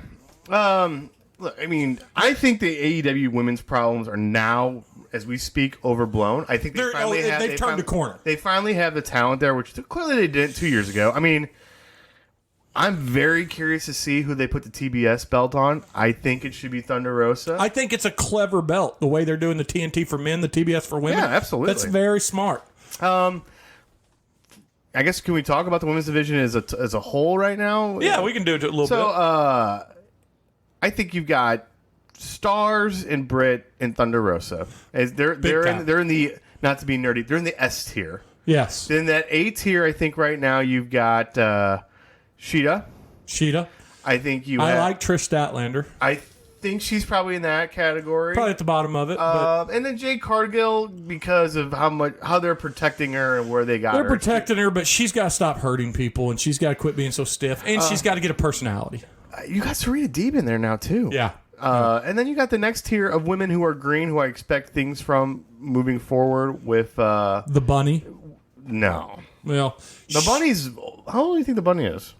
I don't know. Oh, she's old, isn't she? She's like 36. Yeah, she's old. I remember hearing that. Ty, Anna Jay, Jamie Hayter, mileage may vary, Red Velvet. Yeah. I think they got. I mean, Ruby when you Soho. start saying them out loud, there's a lot of women. Ruby Soho has some upside for Yeah, she's fine. her character. It was very good the way they brought her in and that whole package. I just don't think Ruby's mic skills are quite there yet. But once she leans into that and she gets that and she works on that, with her gimmick and everything, will be fun. Yeah, She she's just- trying to be a female CM Punk. Yeah, she doesn't have it yet. Yeah. And they gave it to her. They put it on a platter for her, and now it's her. Oh, you got. I'll tell you who I think. If we're just going pure attractiveness, Penelope Ford. Oh yeah, Penelope Ford. Yeah, she's got her shit together. Yeah, You know, and you got Rebel, who's like. they got a lot. The point is, they've got a lot, and now they're given a mid card belt Yeah, which to help. That's good because it'll help develop stories. That's all they need to do is develop better stories. Yep. I don't like Nyla. No. I don't like, and And I'm not trying it. I know it's controversial that you got to be. it's limited. It's like she's like Braun Strowman. It's limited. Yeah, you know, you keep her around. I'm not saying she should lose her job by any means, but you have her. I hate Vicky Guerrero at this point, and I love Guerrero, and I Yeah. understand why she's there. You have Nyla basically beat the shit out of enhancement faces, and then have people like the Anna Jays and the Sheetas, Red Velvet. what Sheeta did. Yeah, go over on Nyla Dude, to kind of go up to the next if level. they can get Sheeta enough English to be likable on the mic, dude, her moveset is so good. I'll tell you a little something about Sheeta. The first time I even heard of her was in the Kansas City show right before the pandemic. They did a dark after the Dynamite, And my friend, who's my next door neighbor, who watched some of the pay-per-views with, who went to the Rampage with me, he heard Sheeta's music. Like, hey, would you mind if we stick around and watch Sheeta? I had no idea who Sheeta was, and she was like in a 4-way match on Dark. Yeah. I'm like, wow, she's fun and I got a good gimmick and talented. Yeah. During the pandemic, or during her title run, behind Cody and Jungle Boy, that is John Hummel's third favorite wrestler. He She's loves awesome. Sheeta. He thinks she's cool as hell. Well, let's get off the women. And let's actually track back, because I did make a mistake. Before the Britt Baker and Ty Conti match was the Ultimate Cooldown match, and Cody Rhodes, Pac versus Malachi Black, who I love. I love Malachi Black. Great. He's doing so much better in this company than And WWE. Andrade El Idolo, who's also got an incredible moveset. Has not found his niche yet in this company. Well, here's the problem. And I know it. So Cody Rhodes right now is Nickelback of AEW. Is Cody, if you actually break it down musically, they're not bad. But it's pretty in fashion to hate on them. It's in fashion to boo Cody no matter what happens now. And the crowd booed him. When did the crowd turn on Cody? I don't know. And I don't know why they did it. I think some of it has to do with He's the show. He's the EVP. Well, the show he's got started booing before the show started airing. Yeah, Because in the show they was when they captured it. I mean, for me, when if I was at a show, and actually, I mean, I loved when I like the Fuego 2.0 gimmick. So for those who don't know, there's a wrestler enhancement talent named Fuego del Sol, who is a YouTube darling who's on the lower card, and he right now is doing a tag team called Fuego del Too Sexy, Too Soul, something like that. No. Yeah, Too Sexy, Too Fuego. Yeah. Too Fuego, whatever. It doesn't matter. Anyway, his partner is Cody. In a mask. In a luchador mask. And they wrestled in St. Louis. And I will say one of the bigger pops of the night. Yeah. And I think people like that. It's almost like a Rocky Maivia thing, how it's like people feel like Cody's being forced as a face on them. Yeah, and he's come out and said, I will not turn heel. I'd rather go. Which But I think that's a little bit of Cody working the gimmick. I think it is too. Here's the thing, though. Cody has done a really great job of not forcing himself. He didn't put the belt on himself. He put the right belt on himself, the TNT title, and then he dropped it to Brody, which was planned. Yeah. I think Cody's made all the right decisions. It's just like I said, it's kind of popular to booing. And just like Cena. And that's what killed this match. Pac, great worker, good moveset. Malachi Black, seemingly as dangerous as any wrestler. I can't wait. I love the gimmick. I thought he was lame as hell as Aleister Black. I like the name Aleister Black.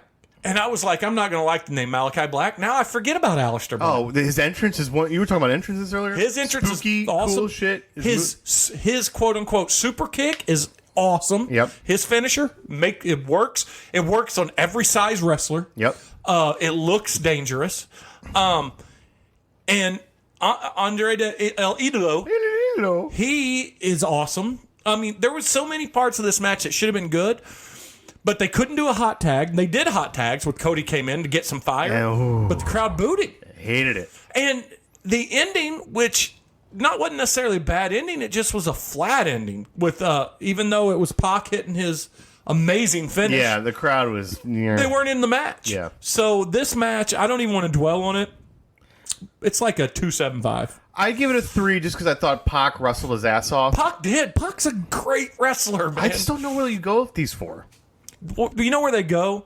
And talking about Jungle Boy, the one thing they could do, and I think would be awesome, is a cruiserweight title or a light heavyweight title. I think they're going to go for 3-man tag belt before that. That's okay, too. And I was thinking about this. Oh, so many belts.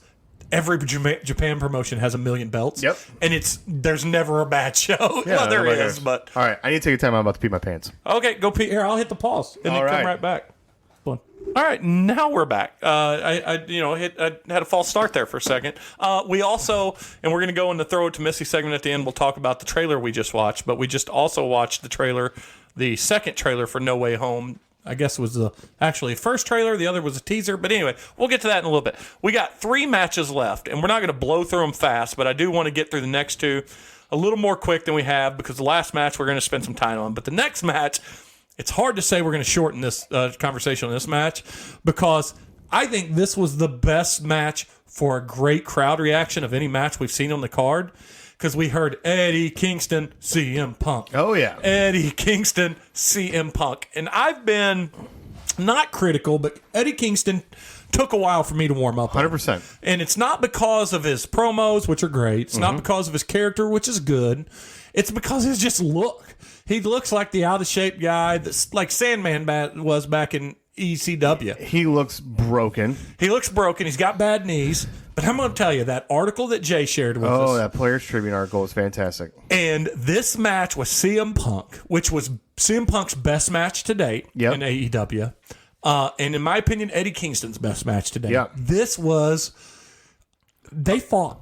And this was a fight. Street fight, blade job from Punk. And so that's interesting you said that because Missy really focuses on details. Okay. She thinks it was a blood capsule.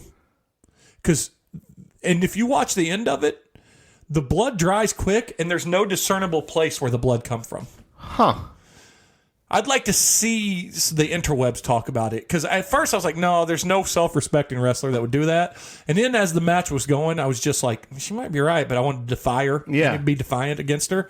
Nobody said either way. I haven't seen anything, but I think it was. I don't think he bladed himself. I think he blood capsuled himself, which is not a very Punk way, but it makes sense on a guy that's like very focused on things outside of the ring. Some of the blade jobs lately in AEW, now that you mention, have looked a little goofy. Like the blade job that Hangman took from the camera shot on the Go Home show was a little squirrely. So I could see that, Yeah, but that crowd was hot, baby. Hot for this and match. And that was my surprise match. So I was... It's the only reason it wasn't a surprise match for me is because I always expect a good CM Punk match like I do Bryan Danielson. It would be my runner-up because I didn't expect, not because I'm hating on him, I didn't expect Eddie to be so fucking great in it. Yeah, and I didn't expect the crowd to be that hot because they were love him. hot. They love Eddie Kingston, and like I told you in the thread, I think he's the Tommy Dreamer, the ECW era Tommy Dreamer. Eddie Kingston showed me in that match that he will have a belt at some point. The hard luck loser. In fact, I hope this happens. I hope he doesn't win the belt the next 2 or 3 tries. So when he fucking does win the belt, again, going back to long form storytelling, for those that don't know, Tommy Dreamer was the hero of ECW in early real ECW. Yep. Real ECW had a lot of violent, over the top, bloody characters. And then they had the babyface white meat and Tommy Dreamer, who actually was also violent. But Tommy always saved the day. He always saved the girl, but Tommy always lost the match. More specifically, he always lost the match to, God, why am I blanking on his name now? Johnny Polo? Yeah, Johnny Polo. What was his Raven. name? Raven. Yeah, Raven. I was even Flow DDT, man, which is my favorite name for a DDT ever, other than the DDT. But no, he always lost to Raven. In fact, it's famously known that Dreamer never wanted to win the belt.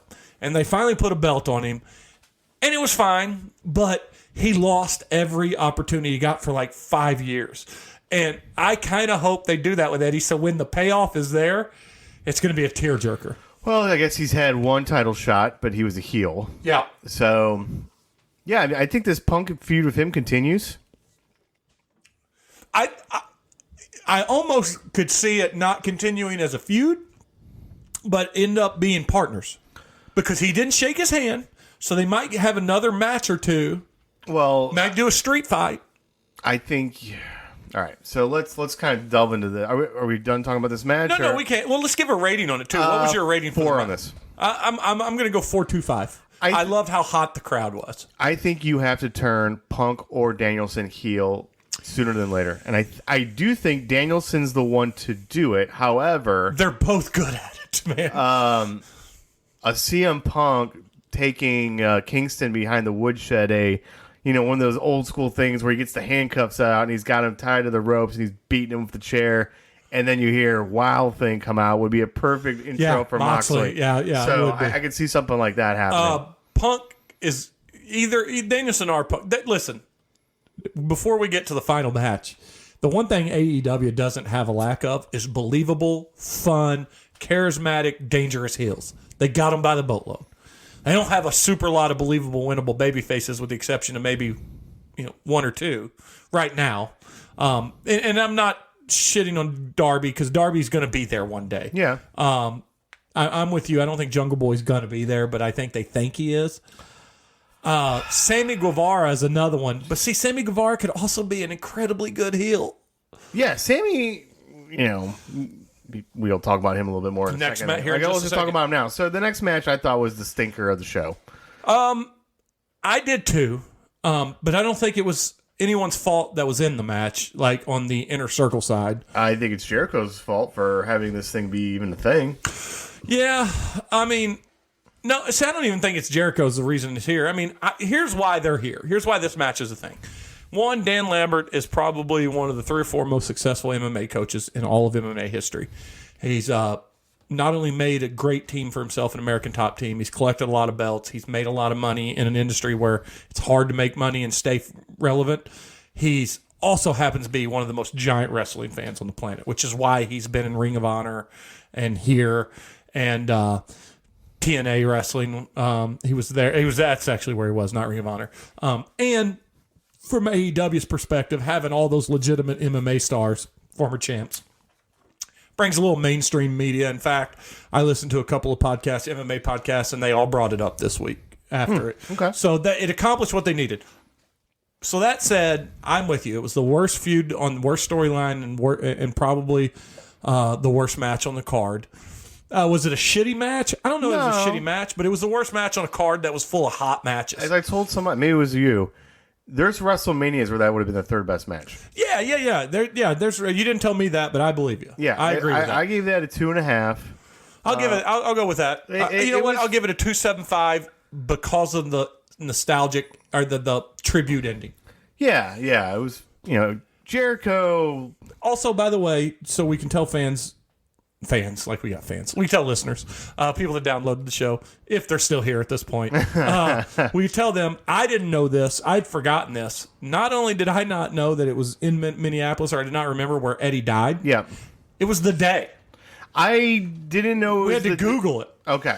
We had to Google it. I didn't know it was the day. I knew Eddie died in Minneapolis, and I figured that's why they were So tributing. much Eddie stuff. Like Yeah. the Luchas, everybody was Yeah, doing Ty Conte did Yeah, it. Ty Conte did it. Everybody was doing an Eddie thing.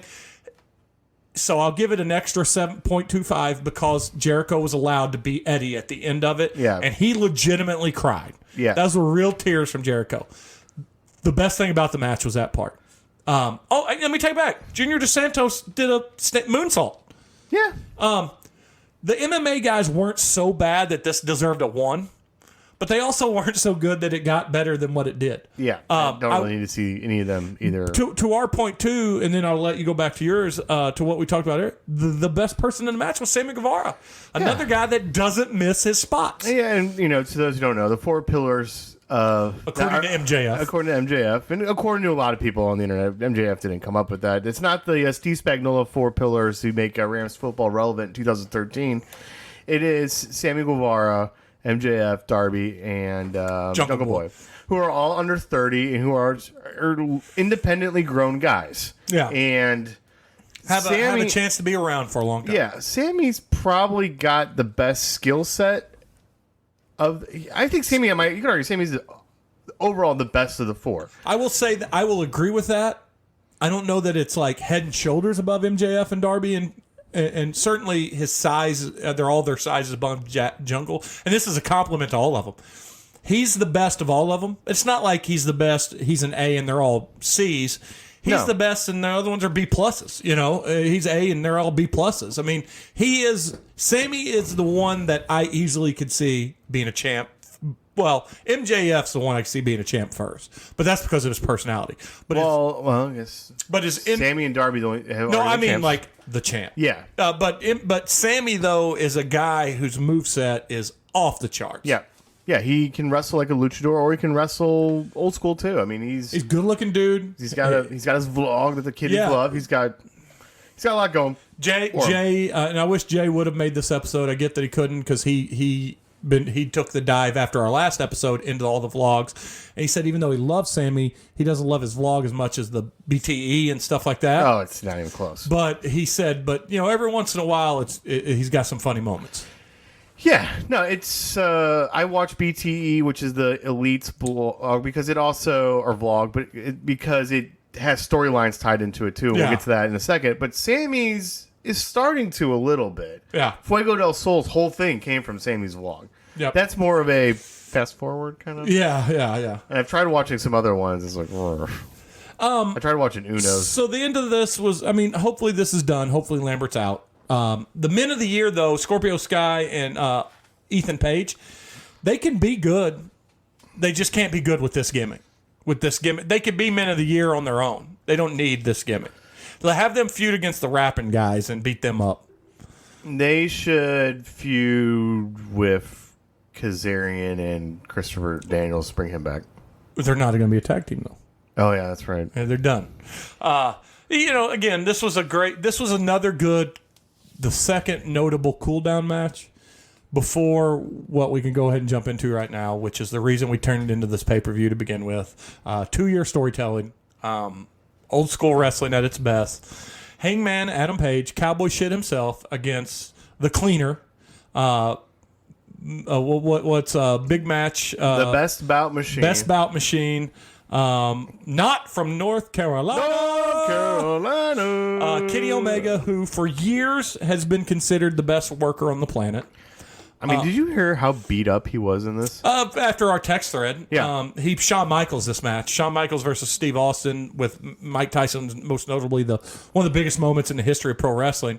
But Shawn Michaels had 2 herniated discs. Actually, had a herniated disc going in, and he herniated one during the match. And you could see him when he was picking Austin up, he couldn't bend over. So Kenny Omega went into this match with a bump shoulder, vertigo, Yeah. which I don't know about if I buy that one. I watched the thing where he talked about it. It seemed pretty believable that he's had it for about 3 years now.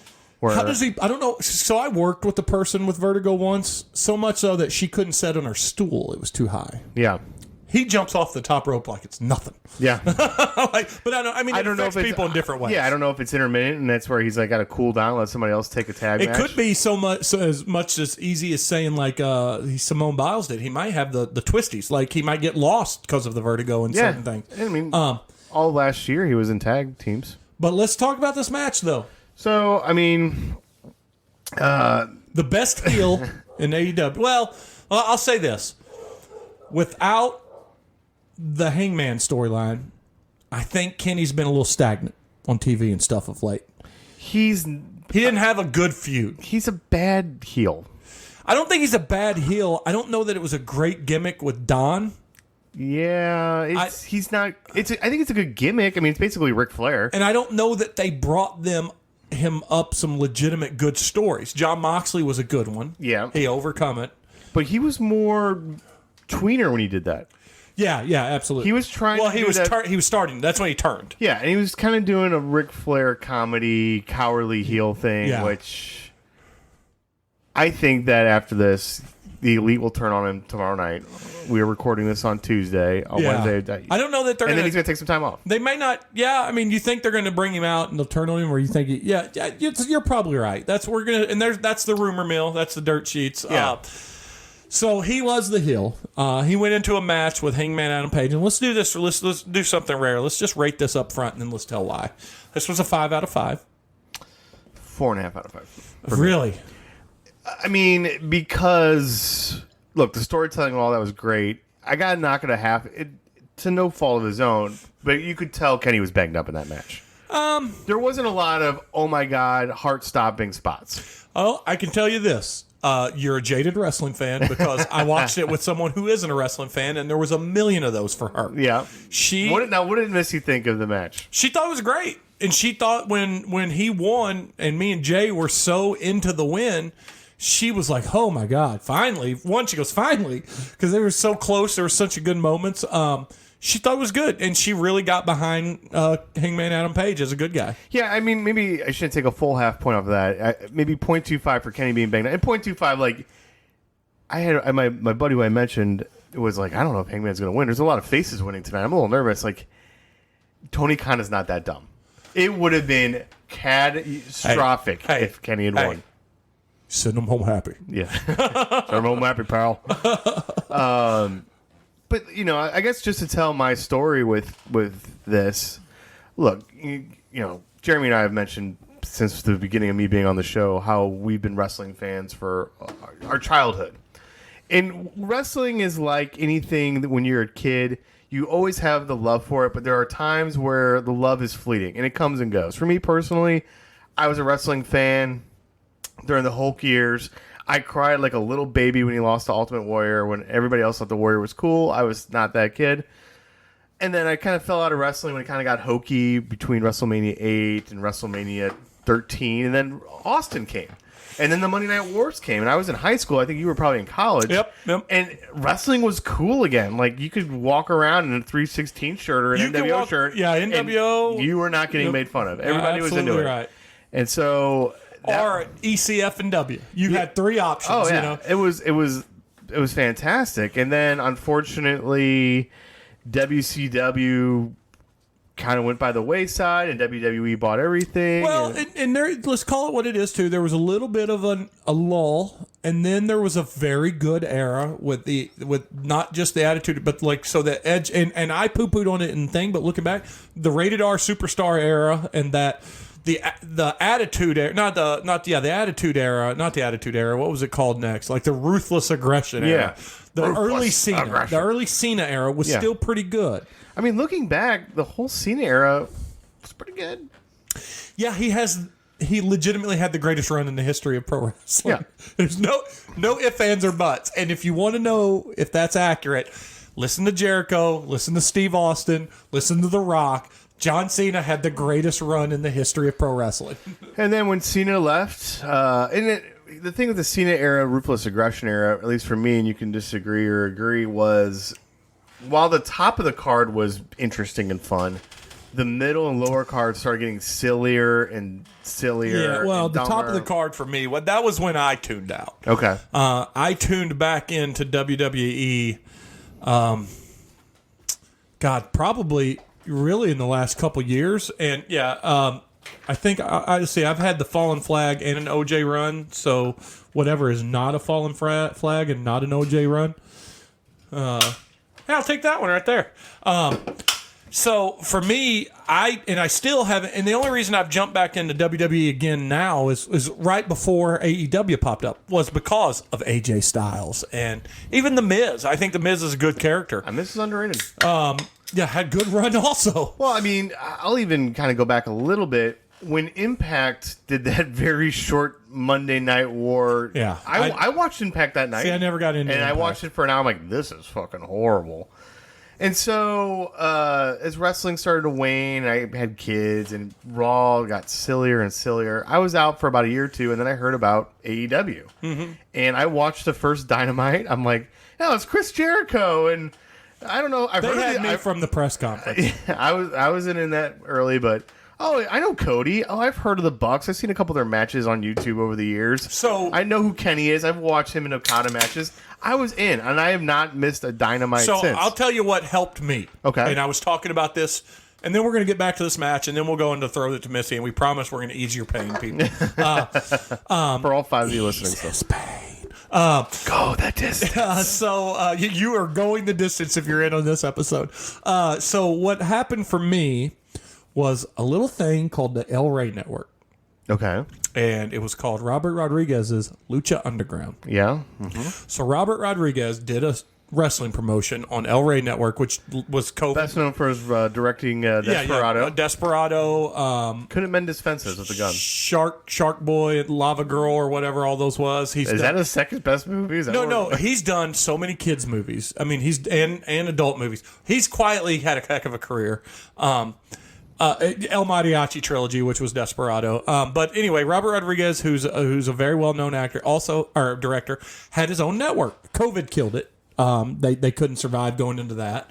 But it was called the El Rey Network, and it was an Hispanic leaning network. So they had a wrestling promotion called Lucha Underground, and the good thing about theirs was they were Forbidden Door before there was Forbidden Door. People could come and go as they please, but what he did is he would pull everybody in, and they would wrestle and film for like 16 weeks, and that was a season. And then they took 4 or 5 months off, and then they'd come back with a new season. Well, in season 2, they had this guy named Penta El Mazon, which is now Penta El whatever he is, or Pentagon. He was Pentagon in Lucha Underground. Pentagon was the ultimate heel. He was breaking everyone's arms with this move, and he kept breaking them and sacrificing them to his master. And they had this whole story, and again, long form storytelling. And since Robert Rodriguez had a hand in writing, he was very much telling a story in 3 parts over 16 episodes. Vampiro was an announcer for them. Vampiro is, I never got behind him, not because I didn't think he was good or anything, just I never caught when he was in his heyday. Vampiro, by all accounts, is a very guy that never got his fair shake because he was a great in-ring talent and a good character and really worked the gimmick. He was an announcer for Lucha Underground. So he was talking about how despicable it was that this piece of shit was going around breaking. So he's like, I'm coming out of retirement and I'm going to beat this asshole. And they had one of the greatest street fight matches of all time. And at the end of the match, when Penta won, Vampiro picked up the mic and said, no, this is not what we talked about. And Penta turned around and he goes, it is not complete until you beat me. He was his master the whole time, and he laid down and made him break his arm. Wow. And I was like, this is good. And this is why I'm a big Lucha Brother fan. Yeah. Because Penta, who is awesome, I love Penta's mask. I love everything about Penta and Rey. And I was like, so when they announced what the early guys on when the AEW was started, and they showed Penta, and they changed his name, obviously, but I was like, oh boy. I don't care what it is. I'm at least going to give it a shot. And then when the first Dynamite happened, I was like, this is wrestling. Yeah. This is what I missed. So I'm with you. To go back now, you go back and talk about. So I watched Dynamite and I enjoyed it and went for the ride. And so I went to the Kansas City show where Pac and Kenny Omega wrestled a 30-minute Broadway, which was the best match I've seen live. It was fantastic. And to your point earlier, when that match we were talking about, Pac is a fucking great wrestler. Oh. And him and Kenny, they've got some unfinished business because they can work a 5-6 series match and be amazing. Oh my god, it was fantastic. And the Bucks, and then Kenny tag teams with this guy Hangman Page, who I have no idea who this guy is. And I got furloughed from my job, so I was out of work for 4 months. So I started watching BTE from the beginning and getting to know Hangman, the anxious millennial cowboy. And if you're interested in Hangman's story, if you're with us this long, like, who the fuck is Hangman Page and why does the Silver Badger care about this guy? Somebody has edited basically a TV series from the last 2 years called The Good, the Bad, and the Elite, which will take you all the way back to Hangman's story when he joined the company and how he was in the Elite, and the Elite was Omega and Cody. Yeah, and for those that don't know, the Elite were the guys that essentially were with Tony Khan. Tony Khan charged these guys. He made them all EVPs, which I think Cody's the last one that's an EVP. And he said, I want to do this. I need you guys. And these guys were all stars in smaller shows, Japan. Yep. And when I say stars, Kenny Omega was an unbelievable star in Japan. And Hangman and all these guys were big around the world. And they were best friends. And to what you were saying, it was Hangman, it was the Bucks, it was Omega, and it was Cody. They're all best friends. They're the Elite. Mm-hmm. And they got this show off the ground. The first call they made and the first signing they made was Chris Jericho. And Chris Jericho was their first champ, which made sense because Jericho, as much as some people may argue with, there's no doubt that if you look at the upper echelon of greatest pro wrestlers of all time, there's a Mount Rushmore. Jericho's worked his way onto that Mount Rushmore. He's that good. I love Chris Jericho's on my personal Mount Rushmore, no question. And the reason I say that is because Austin and all the other wrestlers I listen to on podcast stuff say Jericho's that good. He's a top 10 wrestler of all time. I don't know if he's on Mount Rushmore level because he was never the guy. But that's a whole different. But he has been the guy, just not in the WWE. Well, actually, go back. Has Jericho ever? Do you think Jericho's ever drawn money? Oh, yeah, absolutely. Jericho was the first. He unified the belts in WWE. Yeah, and how quickly did they take it off him? Not that quick. It wasn't that quick. He's bitched about it a lot. He beat The Rock, Austin, in the same night. He did. They trusted Jericho. Well, yeah, he is a wrestler's probably Mount Rushmore. But as far as He deserves to be on the Mount Rushmore. Yeah, well, and that's what I said. and look, we love Jericho. See, so we're split hairs. I go by what the wrestlers say, and they love and his brain. His brain is as good as anybody has ever been, and the fact that he worked a concussed, blacked out Bubba Ray from a match off of a ladder fall and got him to finish the match. I love as I mentioned the Puck Soup where they have one of the hosts who's as dirty of a liberal as Bender is. He once said, I know Chris Jericho's politics, and you know my politics, and Chris Jericho's so good I don't even give a fuck. Yeah, he's that good. But anyway, back to your story. So I got to get into Hangman's character. I mean, the faces like Stone Cold and Hulk Hogan were always badasses, but in this day and age, not to be, Well, look, Hangman can go. He I'm can not be giving tough. you crap, but you saw something. I saw myself in Hangman. Exactly. You saw Yeah, something so, like, that somebody you who had- related to. Somebody who had self-doubt, somebody who's struggled, somebody who's dealt That with. may shock people because they only hear the Silver Badger. Oh, They the don't know Silver- Thomas Hummel. Yes. The Thomas Jane Hummel for this podcast. yeah, I mean that's what you want in wrestling, right? You want somebody or music or any kind of art form that you or relate to, comic that books you, or that whatever. moves you. Yeah, that's what makes art. Art. It's something that moves you and inspires you. And when him and Kenny fought the Bucks, it was they consider it the best tag match of all time. And I've watched that match several times. And the psychology is I think it's insane. my favorite tag match of all time, obviously because I'm a homer for the Lucha Brothers, was the Lucha Brothers, Young Bucks in the cage. But they're great for different reasons. They're great for One different was a spectacle. The other was a great worked wrestling match. And then Which I didn't think the Bucks were capable of doing until that match. sure, yeah. So they won the tag titles. They were the first tag champ. Or not the first. They were the Yeah, second. they were second. They beat SCU, and Yeah. then they had the belts, and they lost them to FTR. And we won't go into the whole story. If you were interested in it, really watch that YouTube series, The Good, the Bad, the Elite. And it's a I mean, WWE can't do a 3-month storyline. Dude, this that's was- exaggerating. They can't do a 3-week storyline at this point. After Hangman beat Kenny, Tony Khan was in the media scrum saying, "Yeah, this is the plan day one that we would wait." I think they wanted to do it at All Out, but then he had his baby, Hangman, and so they delayed. Which it a little helped. It helped. It helped a little because bit. he came back as the Joker and was amazing. Hangman he's got it. I would say of the wrestlers in my lifetime, The Rock, Stone Cold, Jericho, Hogan, and Hangman just have it. His promos when he wants to do them are simple, to the point. In the CM Punk, CM Punk. They know they can do subtle things and say they can sometimes not say anything and work it. Yeah. So The Rock can come out and not say a word and sell a match, or sell a pay-per-view. I mean that and Hangman. He can do comedy. He can be serious. Like, I'm going to whoop this guy's ass and do some cowboy shit. That crowd. Go ahead. Well, let's also say too, he's got a good look. He does. For those that don't know, if you want a comparable look, he's a built version of one of the Duttons from Casey from Yellowstone. Put a pin in that. If you don't know that reference, I've never watched Yellowstone, although I need to. He reminds me.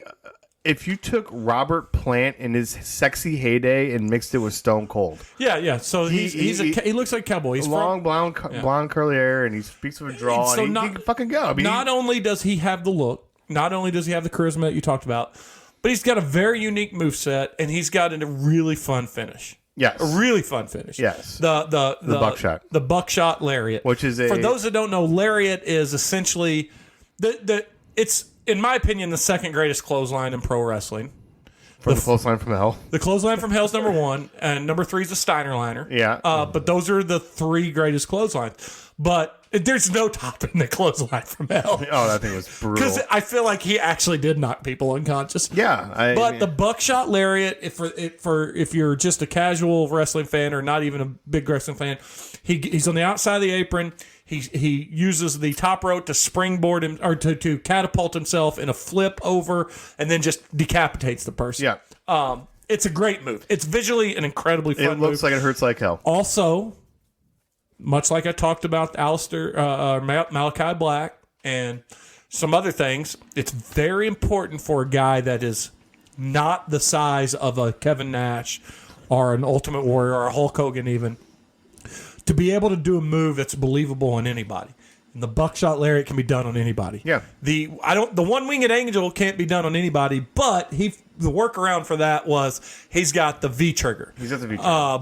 But I would also say that he has 167,000 moves too, which is okay. But I've also seen for bigger guys, he's dead shotted him or red eyed him. Yeah, he's got his moveset. Yeah, though. Kenny Omega we're talking about. Yeah. But Well, I'm talking about the one-winged angel. But Hangman is red-eyed guy. Yeah. But, I mean, there's going to be big guys, and AEW doesn't have this problem right now, but, certainly in the WWE style booking, sometimes guys are just too big that you can't put your finisher on them. I'm trying to remember Ultimate Warrior could not gorilla press Andre the Giant. I'm trying to remember how Hangman has beaten Cage, Hobbs, and Wardlow. Did he buckshot him or did he dead-eye him? He's dead-eyed a couple of them. I don't know, but we're going to get back to the Wardlow Page thing here in a little bit. Yeah, so anyway, so Hangman,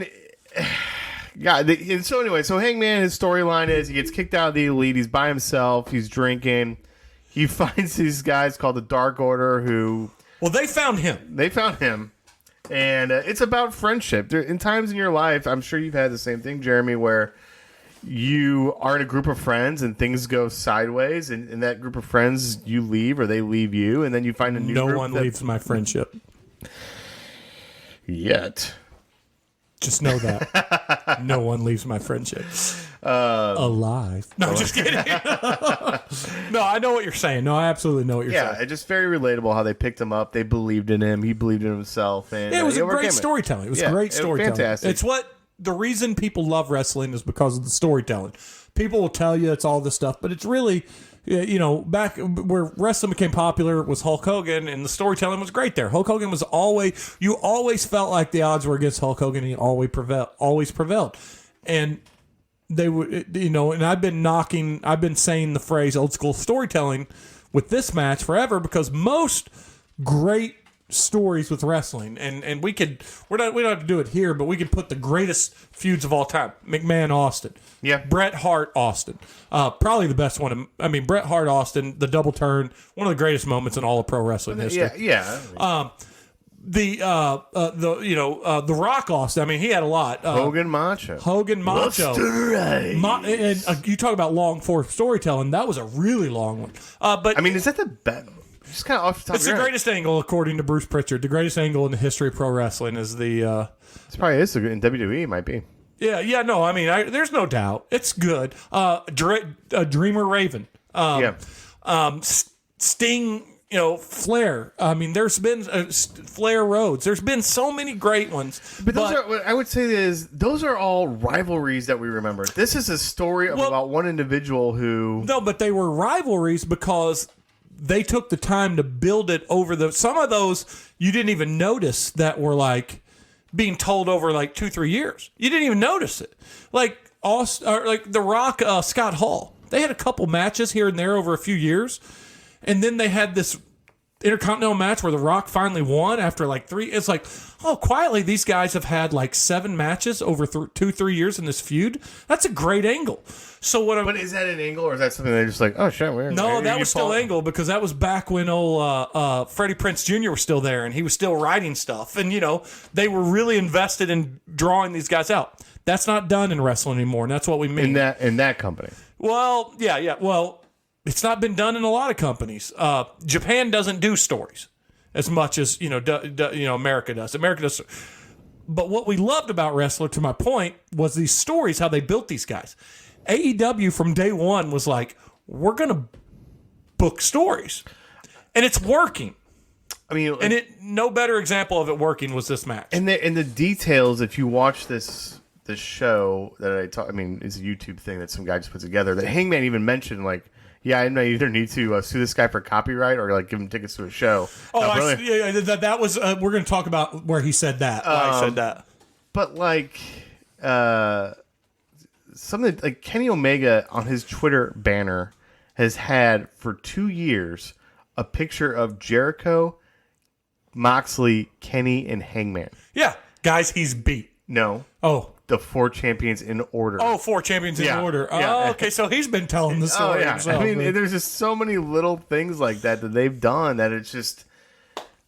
They paid attention to the details. Yeah, the one thing I didn't like about this whole week was, and I get it, but there was a lot of interviews this week because AEW is doing a lot of press to try to get people Big to buy show. in, Big show. and Hangman is going to have to carry the torch. Hopefully, he succeeds.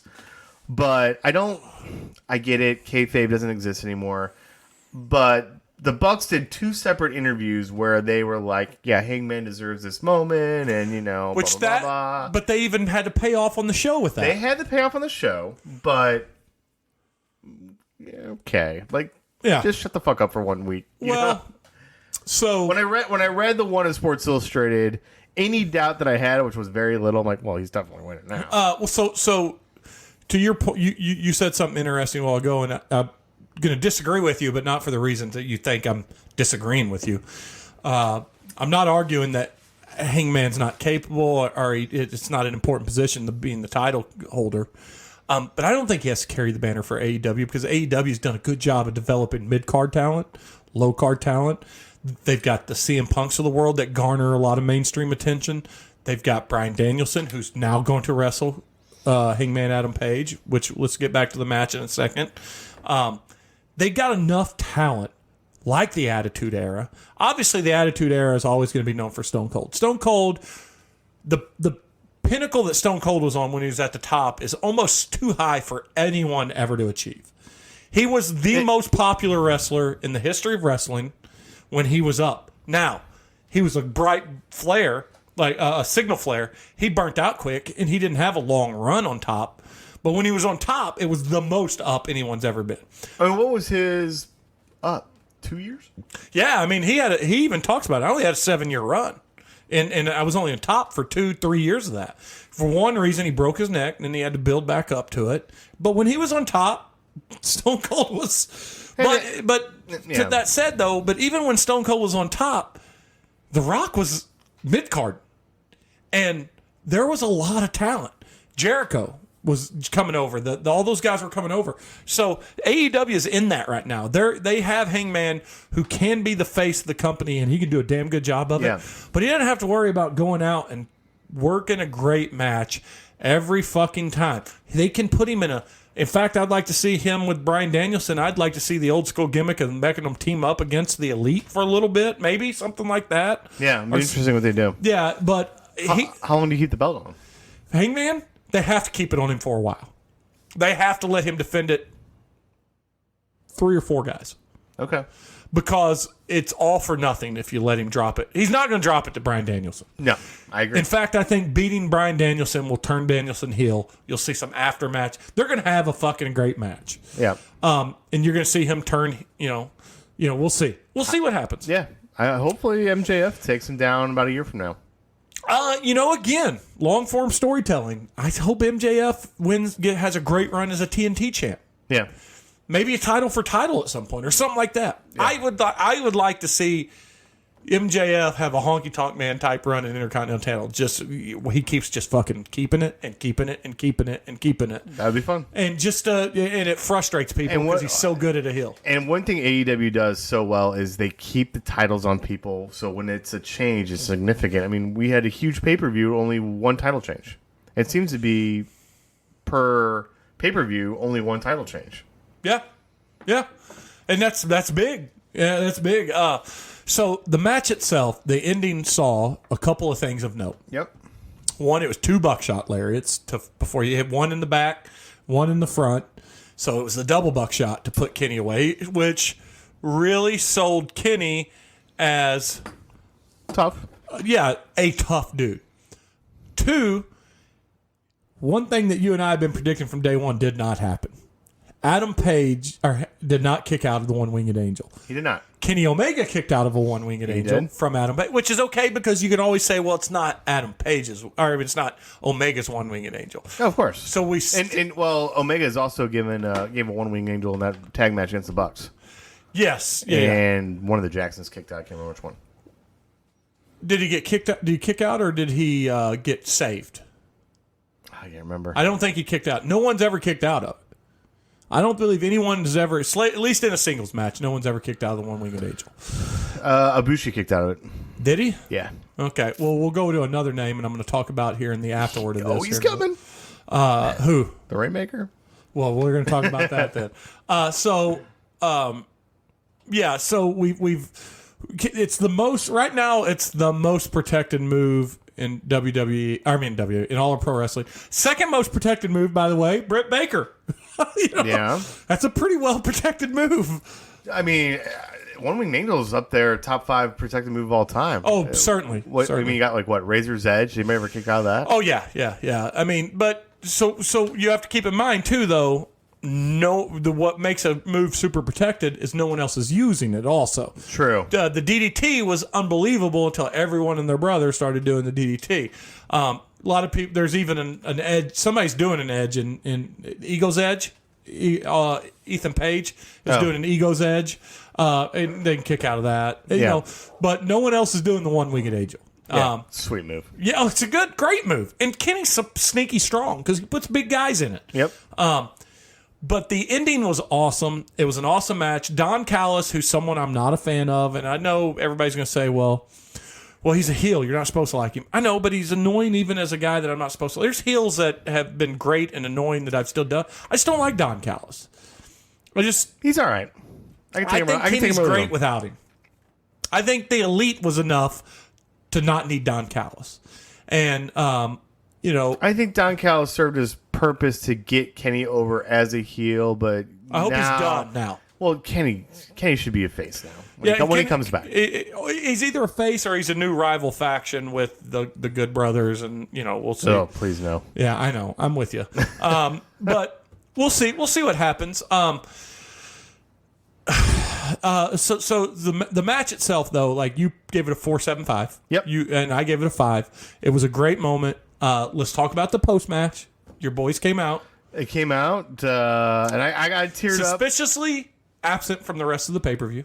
Well, yeah, the Dark true. Order. And they came out and they offer Hangman a beer. He slaps it away and goes for a hug, and that got me a little bit. That was pretty fucking cool. So it's a wholesome friendship. I mean, I don't know where you go with the Dark Order from here. I really don't. The Dark Order's almost done. Without Brody, and I even thought with Brody, I don't think Brody needed him. It worked at first. It worked at first, but the comic relief of them wears thin eventually, almost like the Blue World Order, And it's also a disservice to how good some of the wrestlers in the Dark Order is. Yeah. Silver. Oh, love him. He's fucking great, right? He another guy that needs to develop a little bit of personality on the mic. But he has it on BTE. Yeah, he's got to learn to bring it. Well, they're learning. Yeah, they gave him a chance the other night. And he failed. And it's not his fault. It's hard. It's really hard. That's why they teach classes at these training facilities. Yeah, it's easy to do it when you have multiple takes on a YouTube show, but when you have to do it live one time, Johnny. But him in ring is really good. Yes, he's got a good gimmick. He's the muscular little guy. He's the super strong, really small guy. Yeah, and you can work that. Again, if they come up with like a cruiserweight title, him and Jungle Boy could put on some fucking 5-star matches. I would love to see him and MJF. That'd be fun. MJF would be fun. But anyway, let's talk about post-match stuff. Let's talk about after-match stuff. And that's the card. Overall, let's give a full rating to the card. 4.75. I mean, I'm going to say it's not a 5. I'm going to say the only reason it's not a 5 is because the previous card to me was a 5 just because of the shock value. This was a 4.75, but this was exactly card you needed. I've watched so many WWE pay-per-views in the last 10 years with so many wasted matches and blah. Dude. I mean, are you going to Rumble? I will go. Did you? Are you going? We talked about it. You said, should we go? I bought 4 tickets. I can't remember for sure. You asked me. I'll pay for a ticket. I'll go to the Rumble. When is it? I think they're spoken for. Oh, well, then I'm not. Then I'm probably not going. It's the last Saturday in January. Would you tell me if I'm going? All right. I will go with you. I'm not going by myself. Or Hayden doesn't care about that. So I feel dirty going because WWE is so garbage, but it's the Rumble, The Rumble and is the Dome. fun. And the Dome, too. yeah, and the Rumbles. Yeah, they're also going to pack that place. And I got club seats, so. Yeah. Anyway, as a whole, the pay-per-view 475, we both agree. Let's talk about a couple of things after. One, National Cowboy Shit Day Hilarious. was hilarious. He released a press statement talking about and it was to be released sometime after the next Be in the Elite, which was hilarious. He thanked that guy, said, I don't know whether to sue him or buy him tickets. He talked about one thing he said that was funny. He goes, I'll literally face any challenger except for Wardlow. I don't want to fight his big man That was tits ever fucking again. great. Cowboy is leaning into it, and it's good. Now, we talked about his next challenger is in fact going to be Bryan Danielson,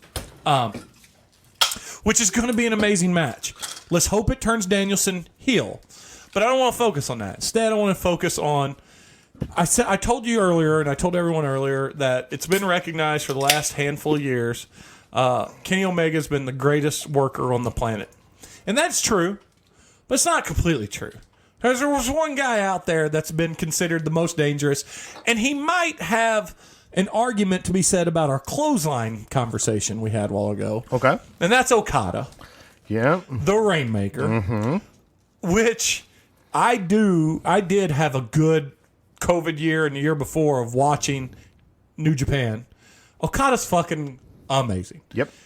Okada and Kenny have had a series of 10 matches. Something like that. Well, there's the 3 big ones. The 3 big, and Okada is on top of those matches. He won the first 2, right? Yeah, their 6th match, which I think was their 3rd one, is considered their best. The one Kenny won's considered their best match, but their matches are unbelievable. V triggers, clothesline, the Rainmaker clothesline, which is Yeah. great move. That's the one guy that the forbidden door is not going to be just kicked open, that he's just going to knock the wall down because he's too big to come through. He's arguably the biggest star in Japan. And he's got, I guess, a group called Chaos, Yeah, he's got a clique. which I guess the best friends are now involved in. Which is awesome because they already don't like the Elite. Yep. Yeah, I got to tell you, there's 2 names that I want. And we talked about this earlier. We talked about 3 free agents coming from all these other promotions. Yep. But if it were me, I would sacrifice all those names to have Okada and Switchblade Jay White come over. Those are the 2 I want to see. You talk about... And what I mean, maybe you know, do you remember when, like, I think it was Kenny versus Rick Swan for the Impact title, and then, like, Jay White showed up, and then, like, did anything ever happen with that? I don't know. No. I don't think anything ever did. No, and I'll tell you this. For those that don't know Jay White, you talk about great storytelling. Japan's bad at storytelling, but they gave Jay White, because they do these things to where it's like a season where And you get points. he's a leader of the Bullet Club, right? Yeah, he is now. Yeah, and the Bullet Club needs to make an American appearance in the right way. There's been this Bullet Club members. Finn Balor has the Balor Club. For those that don't know, the Bullet Club is Japan's version of the NWO, only they've done it better. Yep. It's long-standing. There's been Samoans in it. There's been all kinds of things, and it was essentially an American faction. They've always, I guess, what makes the Bullet Club better than NWO is the NWO just like got fatter and fatter, and then they kind of did the Wolf Pack, but then they brought it back. NWO or Bullet Club's always kind of kept it to active members at any given time, no more than 10. Yeah, but and they kick people out all the time. yeah, they do. Except for who the 2 brothers who've been there forever, the Briscoes. yes, They've been there forever. well, right? the Briscoes. We're going to see if they go anywhere. I mean, they've been the best tag team to never wrestle in AEW, WWE. They're my age, aren't they? They're up there. But I tell you what, they're fucking good wrestlers. Yeah, They've I've got watched some. a few of their I've matches watched with them. the They've had Bucks. some great match. Yeah, them and the Bucks have had the most long. I mean, in fact, they're the greatest feud the Bucks have ever had. Was the Briscoes. I don't know. I mean, the Bucks have had great with the Lucha Brothers. Well, and that's so. I would argue the Lucha Brothers are the second best feud. The Briscoes and Bucks have wrestled probably 35 times for a title at different organizations. Yeah, the Briscoes though, their politics are going to keep them off of American TV. They're very outspoken, very not just pro-Trump, but pro-Trump with a bullet. You know, like they on Twitter, they're like. They'll say libtards and things of that nature. So it's going to be hard. That's what's keeping. It's the same way. The best female wrestler we're never going to see is Tessa Blanchard. She's unbelievably good wrestler. She beat men in Impact. Where's she now? Unhireable because she's considered a bully and a cancer. And she's also one of those girls get legitimately beat up girls, and she let girls know it in the back room. Yeah. Charlotte Flair may be going down that road. I don't want her coming to AEW. I know it's coming at some point, though. Yeah, she and it's hard to tell where real life and fake life hits with wrestling, but Becky Lynch is not a fan of her. Nope. And she's outspoken about it. Yeah, you don't know what's a work or a shoot these days, but there is legitimate heat there somewhere. Yes. But anyway, so those are Jay White, who he started as kind of like a quote unquote mid Carter in Japan, and worked his way up through their point system and stuff, and then ended up becoming a big deal. And here's what Jay White is. He's a Darby Allin or Sammy Guevara with size. He's got a move set. He's big enough to be believable as a heavyweight champion. He's the leader. He's charismatic. He's what, 5'11"? Yeah, but he's a solid guy. He's like AJ Styles size. He's a little bigger than AJ Styles. I'll look him up while we're talking. Okay. But I don't know much about him. I've seen him a couple times. I've seen him in like clips. I've never seen him wrestle a full match. He's from New Zealand, so he is, he's 6'1", 220 pounds. He's good. Okay. Good size guy. That's Hangman size. Yeah, that's a good size guy. And, Well, AJ's always bigger than I think, too. yeah. But just a great set of moves. Great. Again, another guy that could be better in AEW than he is in WWE. We've been drinking a little bit, but Asian wrestler, amazing wrestler, but just continually gets a screw job in WWE. Oh, Nakamura? Nakamura, yeah. Another guy that's had great Kenny matches and Okada matches. But Jay White, Nakamura, they to me, Shinsuke Nakamura. Yep. They to me are like, they both move very charismatic. They move different. Okay. And they're good storytellers. And then Okada is the complete opposite of Jay White. Okada's a force of nature. Yeah. He does it. He's a guy that when his promos are good, but they're good in a way that who would be the most comparable guy to him? Not like a Vader, but a guy that's like Okada just comes out, doesn't threaten people, just says, I'm going to beat you up, and that's what he goes and does. Yeah. He's no bullshit. He's dangerous. Yep. And God, man, that would be so fun. But that's all I want. I would love Okada over. My God. And you got to bring Ibushi over at some point for Kenny. Yeah. Oh, yeah. We'll see how the American audience does with the Golden Lovers. Yeah. That would be, dude, that would be, and they'll do great. Because when they wrestled, they did those New Japan pay-per-views here before COVID and all that. He was over here. And, yeah, absolutely. Before we get off of wrestling, let's do a quick throw to Missy. I will say, what's that wrestling I've been watching on? It's been on TV. It's been on Axis. Or not Axis. It's been on Vice every once in a while after Dark Side of the Ring. What's that company? I've been watching them. It's pretty fun. Major League Wrestling? Yeah. It's been pretty fun. Yeah, they get a lot of good... They're like a low level ECW at this point. Yeah. But it's worth watching. Record it, watch it. It's good. All right, I will do that. I've watched a little NWA here and there of Nick Aldis. I think he would be fun to bring in through the Forbidden I Door. would like to go see NWA here if they come back. When they come back, they'll come back because I got the pay-per-view. I heard the interviews. It was all right. It was okay, but I don't want to walk by the pay-per-view. I'll pay tickets to go see the show, but I'm not going to buy the pay-per-view. If that makes sense. Single or not little kid me would have been all over that. I listened to the interviews with Billy Corgan. He means well. He passionately loves it. He loved St. Louis for NWA. You even heard JR talk about it. He sold. I think St. that show Louis. was a success. Yeah, and JR on when AEW was here, they was like, "This is the great wrestling history of this town." Restaurant town. Yeah, So I'll go see it, but I don't have I will never buy the pay-per-view. I think we'll get a pay-per-view for AEW next year. I mean, I that was hope what so. was cool at the Rampage where Tony Khan came out off camera, just on his knees, literally apologizing for us getting screwed over. I like Tony Khan so far. He's an interesting guy. I hope he doesn't fall the wayside of Vince, where he gets a lot of power. But I like right now. Well, I think Tony Khan is a genuinely good person where Vince is not. Right. Tony Khan may be a coke addict, by the He way. could be. He's also super rich. His dad's even more rich. Yeah. But let's enough wrestling. That's Thank the whole you for episode. sticking with us. Yeah, thanks for let's. If you fast forward to anything, I'll even tell you in the intro. You can fast forward to the Throw It to Missy segment, which is inappropriately titled since she's no longer part of the podcast. You got any quick hits? Because I got two that I want to bring up. I got nothing, dude. It's like a 2-hour show. Let's bring up one.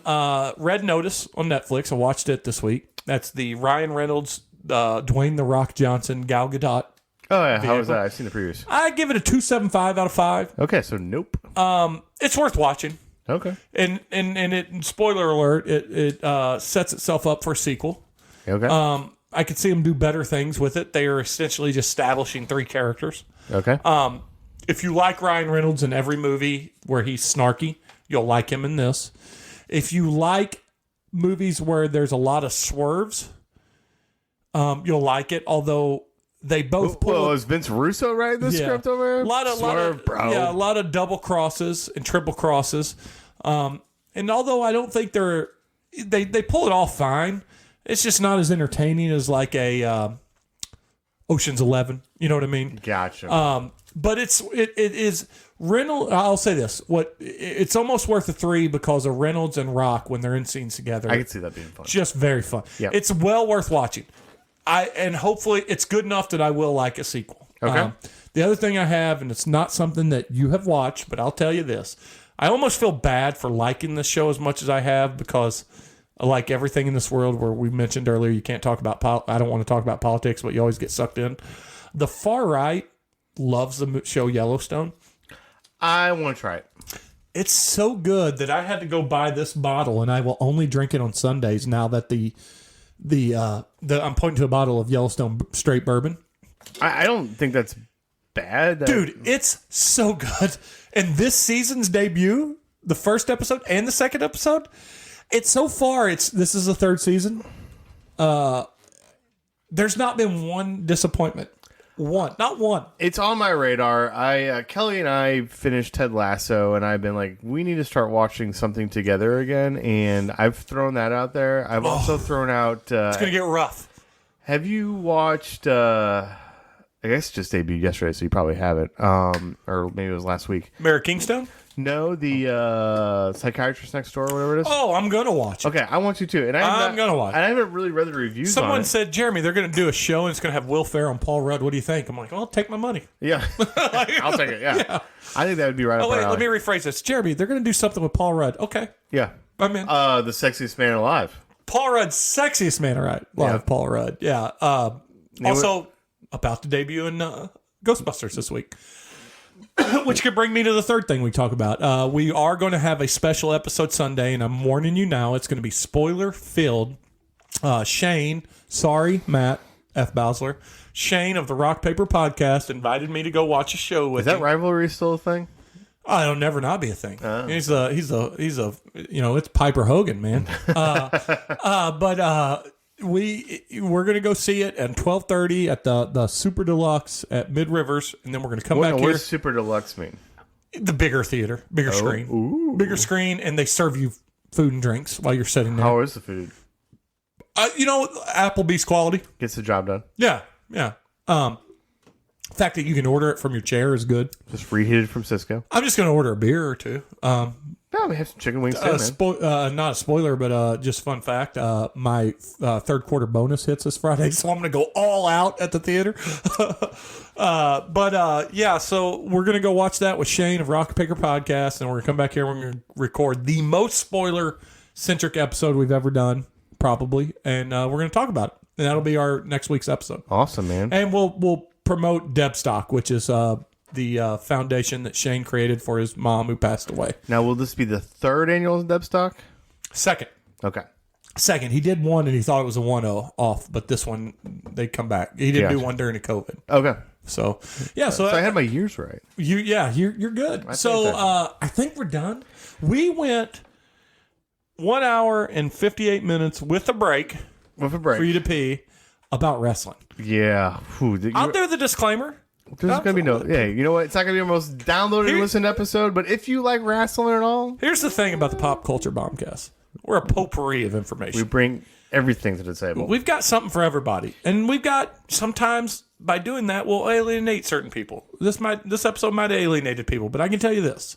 There's going to be a lot of wrestling fans that we're going to tag AEW in every fucking thing I post. We might get new fans. Ooh. I know. And we got a lot of stuff coming up. I mean, If we get... we just watched this. what's our average downloads these days? We'll talk about that off the air.